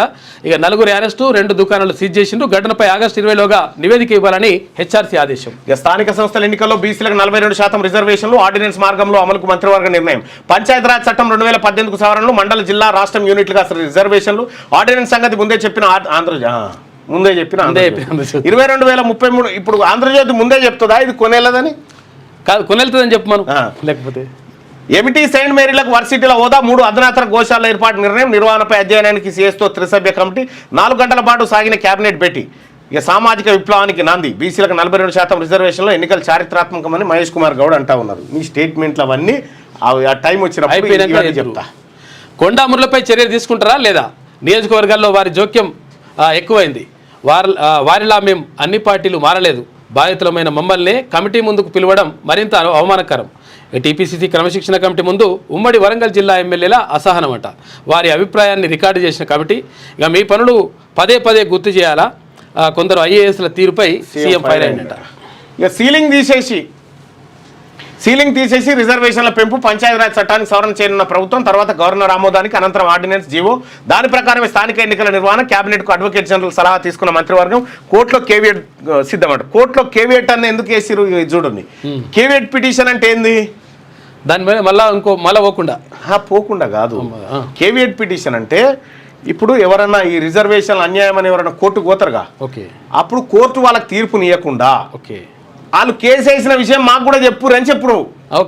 మాకు ఇన్ఫర్మేషన్ ఇర్రి, ఈ అంశం మీద ఎవరైనా కేసు వేస్తే మాకు ఇన్ఫర్మేషన్ ఇర్రి అని చెప్పి కేవియట్ దాఖలు చేయడం అన్నట్టు. మాకు యాద్ చేయరు, మాకు చెప్పకుండా చేసారు అని చెప్పి అంటే వేస్తారన్నట్టు దాని అర్థం. అక్కడికి పోయే ఛాన్స్ ఉందనేది అడ్వకేట్ జనరల్ చెప్తున్నమాట. ముందు పరిషత్ ఎన్నికలే, ఆ తర్వాతే పంచాయతీ. ఆర్డినెన్స్ వచ్చిన 10 రోజుల్లో రిజర్వేషన్ల ఖరారు, ఆ వెంటనే ఎన్నికల షెడ్యూల్. ఆగస్టు నెలాఖరులోగా పరిషత్ సర్పంచ్ ఎన్నికలు పూర్తట ఆగస్టు నెలలోగా. ఈలోపు మన బీసీలారా, బీసీ ప్రజలారా, మనం ఎన్నికల్లో రాజకీయ పార్టీగా ఏ రకంగా గుర్తులు సింబల్ ఎట్లా కేటాయించాలనేది కూడా సమగ్రంగా 90% పూర్తయిపోయింది. మీరు తయారు కాండి పోటీ చేసేటోళ్ళు. ఇక దుబాయ్ రియల్ ఎస్టేట్లో మనోళ్ళ పెట్టుబడులు ఈడీ నోటీసులు ఇచ్చిందట. అవినీతి సొమ్ముతో యూఏఈలో ఏపీ తెలంగాణ నేతల స్థిరాస్తుల కొనుగోలు, క్రిప్టో హవాలా మార్గంలో చెల్లింపులు, అద్దె రూపంలో ఏటా 10 నుంచి 15% రాబడి, సంపాదనను రిటర్న్లో చూపకుండా పన్ను ఎగవేస్తున్న వారిపై ఐటీ కన్ను, రహస్య మార్గాల్లో వివరణ సేకరణ, వాటి ఆధారంగా నోటీసులు ఇస్తున్న ఈడీ అట. దుబాయ్లో పెట్టుబడులు పెట్టినట సార్. ఎవరు పెట్టచ్చు? గాల్లే పెడతారు. ఎవరు? బుర్జ్ ఖలీఫా లైట్ లేపించిన వాళ్ళకి ఇట్లా. ఇక బెట్టింగ్ యాప్స్ సెలబ్రిటీలపై రంగంలోకి ఈడీ. 29 మంది సినీ సోషల్ మీడియా ప్రముఖులపై కేసులు. ఇక జాబితాలో విజయ్ దేవరకొండ, రానా, తర్వాత ప్రకాష్ రాజ్, సిరి, శ్రీముఖి ఉన్నారంట. త్వరలో వీరికి ఈడీ సమన్లు. తాను ప్రచారం చేసినప్పుడు రమ్మీ గేమ్ బెట్టింగ్ యాప్ కాదని చెప్పేసి ప్రకాష్ రాజ్ అంటున్నట్ట. బెట్టింగ్ యాప్లకు వివాహిత బలైపోయింది, ఉరేసుకొని చచ్చిపోయింది. ఇక్కడ ముందు పరిషత్ ఎన్నికలే అని ఆంధ్రజ్యోతిలో వచ్చింది కదా. ఇదే ఆంధ్రజ్యోతిలో కొన్ని రోజుల కింద ముందు సర్పంచ్ ఎన్నికలే అని వచ్చింది. ఇక ఏదో రెండు రాగానే ముందే చెప్పిన ఆంధ్రజ్యోతి అని వస్తుంది. రెండిట్లో ఏదైనా అంతే. లంచం తీసుకుంటూ పట్టుబడ్డ డిప్యూటీ కలెక్టర్ అరెస్ట్. ఏసీబీ వలలో నిమ్స్ అధికారులు సేకరించిన భూమికి పరిహారం ఇచ్చేందుకు రైతు నుంచి 5 లక్షల లంచం డిమాండ్. 65,000 తీసుకుంటుండగా పట్టివేత. డిప్యూటీ కలెక్టర్, డిప్యూటీ తహసీల్దార్తో పాటు డ్రైవర్ అరెస్ట్. వీళ్ళ పేర్లు చూడరు ఏముంటాయో. ఉన్నాడు deputy collector Raji Reddy. Deputy collector కాదు, special deputy collector Raji Reddy, deputy tahsildar Satish, driver Durgaiah పట్టుబడ్డారట. హెల్త్ ఇన్సూరెన్స్ మోసాలపై ఇక కొరడా. ఆర్థిక శాఖ పరిధిలోకి రానున్న జాతీయ హెల్త్ క్లెయిమ్స్ ఎక్స్చేంజ్ ఐఆర్డీఏతో కలిసి పర్యవేక్షణ కేంద్ర ప్రభుత్వం యోచన. ఇప్పటిదాకా ఆరోగ్య శాఖ పరిధిలోని హెల్త్ క్లెయిమ్స్ ఎక్స్చేంజ్ పర్యవేక్షణ లేక భారీగా క్లెయిమ్లు, యథేచ్ఛగా ఆసుపత్రుల ఫీజులు, ఏటా పెరుగుతున్న ప్రీమియం, బీమాకు దూరం అవుతున్న ప్రజలు. ఇక పోర్చరీతో ప్రవేశమట. ఆఫీస్ బేరర్లతో కలిసి హెచ్సిఏలో నిధుల దుర్వినియోగం. సిఐడి విచారణలో బయటపడిన అధ్యక్షుడు జగన్మోహన్ రావు లీలలు. ఆయనతో సహా 5 రిమాండ్కు తరలించిన సిఐడి. బీసీసీఐకి చెందిన 170 కోట్ల నిధుల దుర్వినియోగం. 170 కోట్లట. టెండర్లో నిబంధనల తూట్లు, క్రీడా సామాగ్రి కొనుగోలులో అవినీతి. రిమాండ్ రిపోర్ట్లో సిఐడి చర్యలు తీసుకోవాలని చెప్పి ఎమ్మెల్యే వినోద్ చెప్తున్నటువంటి మాట. కోర్టులో ఆధారపడి జగన్మోహన్ తీసుకొస్తున్న పోలీసులు. ఆహా, భలే పట్టుకొచ్చిరా. ఇక కేసీఆర్ వైద్య పరీక్షలు యశోద ఆసుపత్రిలో ఉదయం నుంచి సాయంత్రం దాకా ఉన్న బీఆర్ఎస్ అధినేత. ఏమో అదో అంతరంగాలు సీరియల్ అయిపోయింది. సిబిఐటి ఫీజులు పెంచుకోవచ్చట.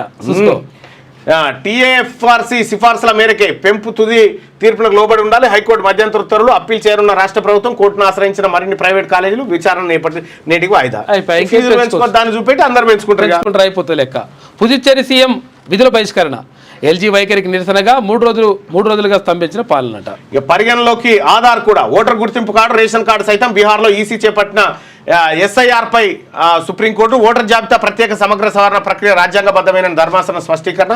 నిలిపివేతను తదుపరి విచారణ 20 సుప్రీం తీర్పుతో ప్రజాస్వామ్యాన్ని కూరట అంటూ కాంగ్రెస్.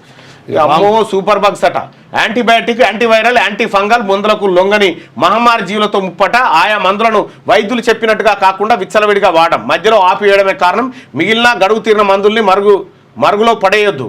దానివల్ల పర్యావరణంలోకి ప్రమాదకర రసాయనాలు ఏమన్నా గోళీలు, మీరు ఒక స్టిప్ ఒక 10 గోళీలు కొనుక్కొచ్చుకుంటే అందులో 3 వాడి ఇక 7 ఆడు ఉంటే 7 ఉన్నాయనుకో, ఆ 7టిని తీసుకుపోయిన మరుగుదొడ్లేన వాడేస్తుడు కంటే అందులోంచి కొత్త వైరస్ పుడుతుందట. అవునంట. 8వ వేతన సంఘం వేతనాలు 34% పెంపు, మార్కెట్లో పెరగనున్న వినియోగం, ఆర్థిక వ్యవస్థకు చేకూరనున్న లబ్ధి. ఇక దక్షిణాది వారు డ్యాన్స్ బార్లను నడుపుతారు, పిల్లల్ని చెడగొడతారు. మహారాష్ట్రలో శివసేన ఎమ్మెల్యే వివాదాస్పద. మహారాష్ట్రలోనే ఉంటాయి ఇవన్నీ. ఖండించిన సీఎం ఫడ్నవీస్, ఏక్నాథ్ షిండే. బాగుందిరా మామ. లార్డ్స్లో నితీష్ కుమార్ రెడ్డి ప్రతిభకు శుభ్మాన్ గిల్ ఫిదా, తెలుగులో అభినందనట. గట్టిగా ఒకసారి శనార్థి తెలంగాణలో ఉన్నటువంటి వార్తలను చూద్దాం. మొదట బీసీ రిజర్వేషన్లు, ఆ తర్వాతే స్థానిక ఎన్నికలు. రాష్ట్ర కేబినెట్ కీలక నిర్ణయం. బీసీ రిజర్వేషన్ల కోసం ఆర్డినెన్స్ ఇచ్చేందుకు మంత్రివర్గం ఆమోదం. 2018 చట్ట సవరణకు నిర్ణయం. కొత్తగా 2 ప్రైవేట్ వర్సిటీల గ్రీన్ సిగ్నల్. ఎయిమిటి, ఆ తర్వాత సెయింట్ మేరీ రిహాబిటేషన్ వర్సిటీలకు అనుమతి. గోశాల ఏర్పాటు కమిటీ వేయాలని డిసిషన్. గత కేబినెట్ తీర్మానాలపై రివ్యూ చేసిరట నిన్న. ఇది నిన్న కేబినెట్లో జరిగినటువంటి అంశం. దీంట్లో ఏ అంశం ఎంతవరకు ముందు పోతుందని మనం ఇక్కడ దాకా చర్చించుకున్నాం. కాంగ్రెస్ కమ్యూనిస్టుల బంధం విడదీయరానిది. కమ్యూనిస్టుల ఉద్యమాలు చాలా గొప్పవి. ప్రజాస్వామిక వ్యవస్థను బీజేపీ భ్రష్టు పట్టించింది. ఇక డెమోక్రసీని కాపాడుకోవాల్సిన బాధ్యత ప్రజాస్వామిక పార్టీలందరిపై ఉంది. ఇక టీపీసీసీ అధ్యక్షుడు మహేష్ కుమార్ గౌడ్ అంటున్నాడు. మొగ్దు మొయినుద్దీన్ భవన్ మళ్ళీ ఓపెన్ చేసిరట, దానికి కార్యక్రమం కాదు. ఇక సెలబ్రిటీల కీడీ షాక్. రాణా, విజయ్ దేవరకొండ, మంచులక్ష్మి, శ్రీముఖి సహా 29 మందిపై కేసు నమోదు. పలువురు యూట్యూబర్లు, సోషల్ మీడియా ఇన్ఫ్లుయెన్సర్ల మీద కూడా నజర్. బెట్టింగ్ యాప్స్ కు ప్రచారం చేసిన సెలబ్రిటీలు మనీ లాండరింగ్ కింద విచారణ చేయనున్న ఈడీ. సైబరాబాద్ పోలీస్ ఎఫ్ఐఆర్ ఆధారంగా విచారణ. కాసుల కక్కుర్తికి హద్దు లేదా? వరి వద్దు, వరి సాగు వద్దు. తెలంగాణతో పాటు ఇతర రాష్ట్రాల్లోనూ వరిని అధికంగా పండిస్తున్నారు. వరిని ఇంపోర్ట్ చేసుకునేందుకు ఇతర దేశాలు ముందుకు రావడం లేదు. యూరియాతో పండించిన పంటను కొనేందుకు ఇష్టపడడం లేదు. వీలైనంత వరకు వరి సాగు తగ్గించాలి. బీజేపీ ఎంపీ కొండా విశ్వేశ్వరరెడ్డి అంటున్నారు. ఇప్పుడు ఇంకోటి చేయాల్సింది. ఇప్పుడు కంట్రీ డిలేడ్ పాలు ఉన్నాయి కదా, కంట్రీ డిలేడ్ పాలు బర్రెకి విండికి వచ్చిన దగ్గర నుంచి దాని వెంటనే తిరిగి బకెట్ ఎటు పోతే అటు పోయి ఏమి చేయకుండా చక్కగా కాగబెట్టి ఇది తీయాలిగా. టు హోమ్ ఇది చేస్తా చూడరు, నేను ఇది చేస్తా. ఈ కంట్రీ డిలేట్ పాలు ఏడ కొనుక్కొస్తారు ఏం కదా, ఆ ట్రాక్ అంత ఉంది మా దగ్గర. నేను మళ్ళొక్కసారి గతంలో ఏ రాష్ట్రాల నుంచి వస్తున్నాయి ఈసారి ఏడ విండుకొస్తారనే కాడి నుంచి మొదలు పెడితే ఎక్కడెక్కడ ఏం చేస్తారనేది ఆ ప్రాసెస్ అప్పుడు తీయాలిగా. దోశ చూద్దాం. దోశ తీస్తారో ఆమ్లెట్ తీస్తారో తీయాలి. మహారాష్ట్రలో సంచలన ఘటన. చనిపోయిన 12 గంటల తర్వాత మళ్ళీ బతికిన శిశువు. పుట్టిన వెంటనే మరణించిందని నిర్ధారించిన వైద్యులు ఖననం చేస్తున్న సమయంలో శిశువులో కదలికలు. వెంటనే ఆసుపత్రికి తరలించిన కుటుంబ సభ్యులు. ఆరోగ్యం నిలకడగా ఉందని డాక్టర్లు వెల్లడి. ఆసుపత్రి సిబ్బంది నిర్లక్ష్యంపై కుటుంబ సభ్యుల ఆందోళన. విచారణ కోసం కమిటీని ఏర్పాటు చేసిన హాస్పిటల్ యాజమాన్యం. మహారాష్ట్రలో సంచలన ఘటన. చనిపోయిన 12 గంటల తర్వాత మళ్ళా బతికినట శిశువు. చూసుకో. ఆఖరికి పుట్టిన వెంటనే మరణించిందని నిర్ధారించారు. 12 గంటల పాటు ఆసుపత్రిలో పెట్టిరు. అందరూ ఏడ్చుకుంటా బొబ్బెలు పెట్టుకుంటా ఇక తీసుకుపోయి ఖననం చేద్దామని చెప్పి ఇంత గుంతదోవి పాతి పెడతారు కదా, అట్లా పెడదామనే టైంకి ఆఖరి సూపు చూద్దామని బట్ట తీసిరట. బట్ట తీసేసరికి పిల్లగాడు కదులుతున్నాడు. మంచిగా ఉండట. షాక్ అందరూ. దీనిపైన ఒక ప్రత్యేక చేద్దాం. బీజేపీది అసమర్థ పాలన, నాయకత్వ లోపం కారణంగా ప్రజలకు ప్రాణాలు కోల్పోతున్నారు. గుజరాత్లో వంతెన, అహ్మదాబాద్ విమాన ఘటనలు విషాదకరం. కాంగ్రెస్ జాతీయ అధ్యక్షుడు మల్లికార్జున్. ఇప్పుడు ఈడ గుజరాత్లో వంతెన, అహ్మదాబాద్లో విమాన ఘటనలో కనీసం ఆ శరీరాలను దొరికినాయి. ఈ ఎస్ఎల్బిసి కింద పడ్డ శవాలు శరీరాలే ఇటుపోయి అల్లనే.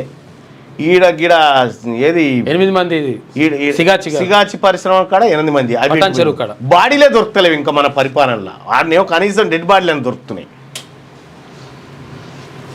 ట్యాపింగ్ పంచాయతీ సుప్రీంకోర్టుకు. ప్రభాకర్ రావు అరెస్టుపై ఉన్న స్టే ఎత్తివేతకు సిట్ అధికారుల ప్రయత్నం. హస్తినకు సిట్ ప్రత్యేక బృందం ప్రభాకర్ రావుకి ఇచ్చిన మినహాయింపు రద్దు కోసం పిటిషన్. విచారణకు సహకరించడం లేదని వివరణ. కస్టోడియల్ ఎంక్వైరీ కోసం అభ్యర్థన. అనుమతిస్తే ప్రభాకర్ రావుకి ఇబ్బందులేట. ఇక అది అనుమతి కోసం పోతా ఉన్నారు. ఇక ఇది ఇట్లుంటే Vatte Janaiah phone tapping. జానయ్యకు SIT నోటీసులు. ఈ నెల 14న వాంగ్మూలం ఇచ్చేందుకు రావాలని ఆదేశం. నోటీసులపై స్పందించిన వట్టే జానయ్య టైపింగ్ సూత్రధారి జగదీశ్వర్ రెడ్డి అనే ఆరోపణ. సిట్కు అన్ని ఆధారాలు ఇస్తానని వెల్లడి. తన ఫోన్తో పాటు 200 మంది అనుచరుల ఫోన్లు ట్యాపింగ్ చేసినట్టు వెల్లడి. ఎన్నికల టైంలో ఒక్క వారంలోనే 60 నుంచి 70 కేసులు, ఒక్క వారంలోనే 60 నుంచి 70 క్రైమ్ చేసినట. అంటే రికార్డు ఇది, లిమ్కా బుక్ ఆఫ్ రికార్డు. ఒక వారం, నేను ఒక్క ఏడాదిలో ఉందా ఒక నేర ప్రభావం ఉన్న నేర ఆలోచన ఉన్నటువంటి వాడు అప్పుడే చేసి ఆ తర్వాత మానేసుడు ఏంది నాకు అర్థం కాలే. అంతకుముందు లేదు, ఇప్పుడు లేదు. వారం రోజులు ఇక్కడ వట్టేజానే వారం రోజులలో 60-70 క్రైమ్లు చేసిండట. చూసుకో. ఇది జగదీశ్వర్ రెడ్డి, సూర్యాపేట జగదీశ్వర్ రెడ్డి ఆడిన డ్రామా. ఓ బీసీ ఓడు రాజకీయంగా ఎదుగుతుంటే అతన్ని తొక్కడానికి వేసినటువంటి కుట్ర. ఫోన్లు కూడా ట్యాపింగ్ చేయించినట జగదీశ్వర్. ఇన్ని రకాలు. ఇది జగదీశ్వర్ రెడ్డి కథ. ఎన్నికల టైంలో ఒక్క వారంలోనే 60 నుంచి 70 కేసులతో వేధించారని ఆవేదన. జగదీష్కు సహకరించిన అప్పటి సూర్యాపేట జిల్లా పోలీసులపై చర్యలు తీసుకోవాలి. తప్పుడు పద్ధతుల్లో ఎన్నికల్లో గెలిచిన జగదీష్ రెడ్డి ఎమ్మెల్యే సభ్యత్వాన్ని కూడా రద్దు చేయాలని డిమాండ్ చేస్తా ఉన్నారు. మరి ఈ అంశం పైన ఒట్టెజానే యాదవ్ ఎలాంటి నిర్ణయం తీసుకుంటారు? జగదీష్ రెడ్డి ఎమ్మెల్యే సభ్యత్వాన్ని ఎందుకు రద్దు చేయకూడదు అని చెప్పి సవాల్ చేస్తా ఉన్నారు. ఎందుకంటే దాదాపు 200 మంది ఫోన్ల ట్యాపింగ్ చేసిండట జగదీష్ రెడ్డి. ఒట్టెజానే యాదవ్ వాళ్ళ భార్య పిల్లడు అందరినీ టాప్ చేసిండట. ఇగో ఇది జగదీశ్వర్ రెడ్డి కథ. మళ్ళీ ఇక్కడికి వచ్చి పెద్ద పెద్ద డైలాగులు, ఈడెంత మీడియా వాడెంత మీడియా. ఇక బంద్ చేయి, ఇవన్నీ చూస్తుంటే నవ్వొస్తుంది. పడుతుంది ఇంట్లో లెక్క. హస్తినలో భూకంపం, ఇక గుర్గావ్లో ప్రకంపనలు, ఫరీదాబాద్లో ప్రభావం ఉందంట. ఇక నకిలీ పత్రాలతో అధ్యక్ష పదవి. HCA president Jaganmohan Rao నిర్వాహకం. Gowlipura cricket club అధ్యక్షుడు కృష్ణ యాదవ్ సంతకం పోర్జరీ. శ్రీచక్ర నిర్వాహకులు రాజేందర్, అతని భార్య కవిత అరెస్టు. వివరాలు వెల్లడించిన సిఐడి. ఏ తన్నురియమ్మ ట్రంపరితనం. ఇంకోటి ఒకరు స్కూల్ గుంజుకున్నాడు బెదిరించి. మీకు తెలుసో లేదు, ఒక అక్షరా స్కూల్ అని గట్కేసర్ దగ్గర ఉంటుంది, బెదిరించి గుంజుకున్నాడు కేసీఆర్ అడ్డం పెట్టుకొని. ఇంత కావాల్సినంత అరాచకాలు చేశారు. ట్రంపరితనం. భారత ఔషధ దిగుమతులపై 200% పన్ను వేస్తామని హెచ్చరిక. అమెరికాలో ధరలు పెంచేస్తాం, కౌంటర్ ఇచ్చిన ఫార్మా ఇండస్ట్రీ. సుంకాలు పెంచితే అమెరికాలో హెల్త్ కేర్ ద్రవ్యోల్బణం, ఇండియాలో చిన్న కంపెనీలకు మార్జిన్లో ఒత్తిడి. అధిక టారిఫ్లతో ఫార్మా ఎగుమతులు, లాభాలపై ప్రభావం. ఫార్మా హైదరాబాద్కు సంకటమే అంటున్న విశ్లేషకులు. సాక్షి దినపత్రికలో ఉన్నటువంటి వార్తలు చూస్తే 2 లక్షల కోట్లకు క్విక్ కామర్స్ అంట 2027-28కి చోటు చేసుకుంటుందని కెరియర్ ఎడ్జ్ రేటింగ్. ఈ ఇంగ్లాండ్ ఆచితూచి తొలి రోజు 251 రన్స్ చేసింది.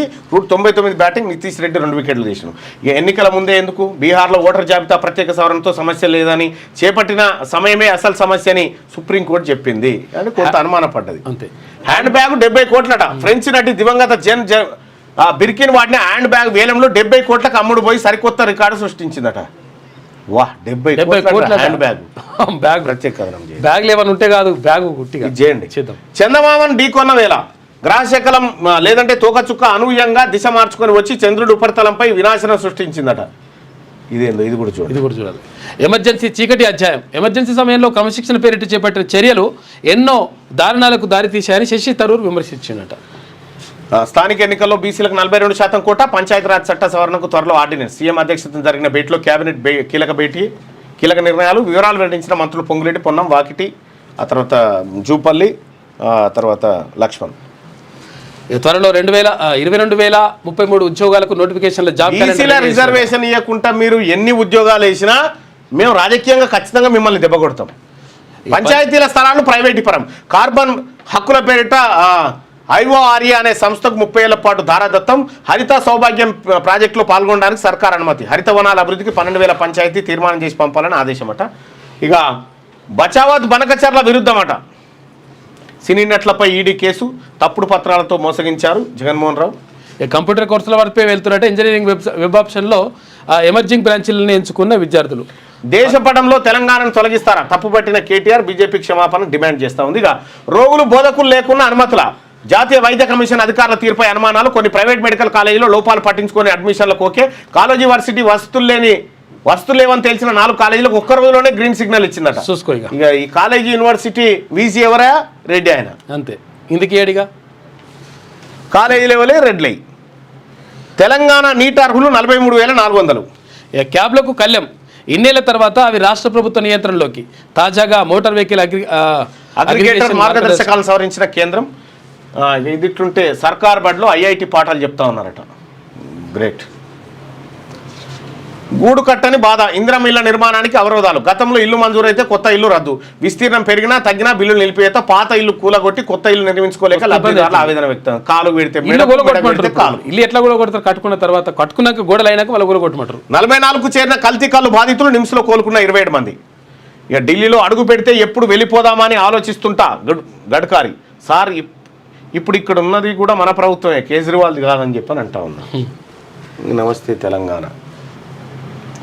బీసీలకు కాంగ్రెస్ ఘరానా మోసం. రాష్ట్రపతికి బిల్లును పంపి రాష్ట్రంలో ఆర్డినెన్స్ డ్రామా.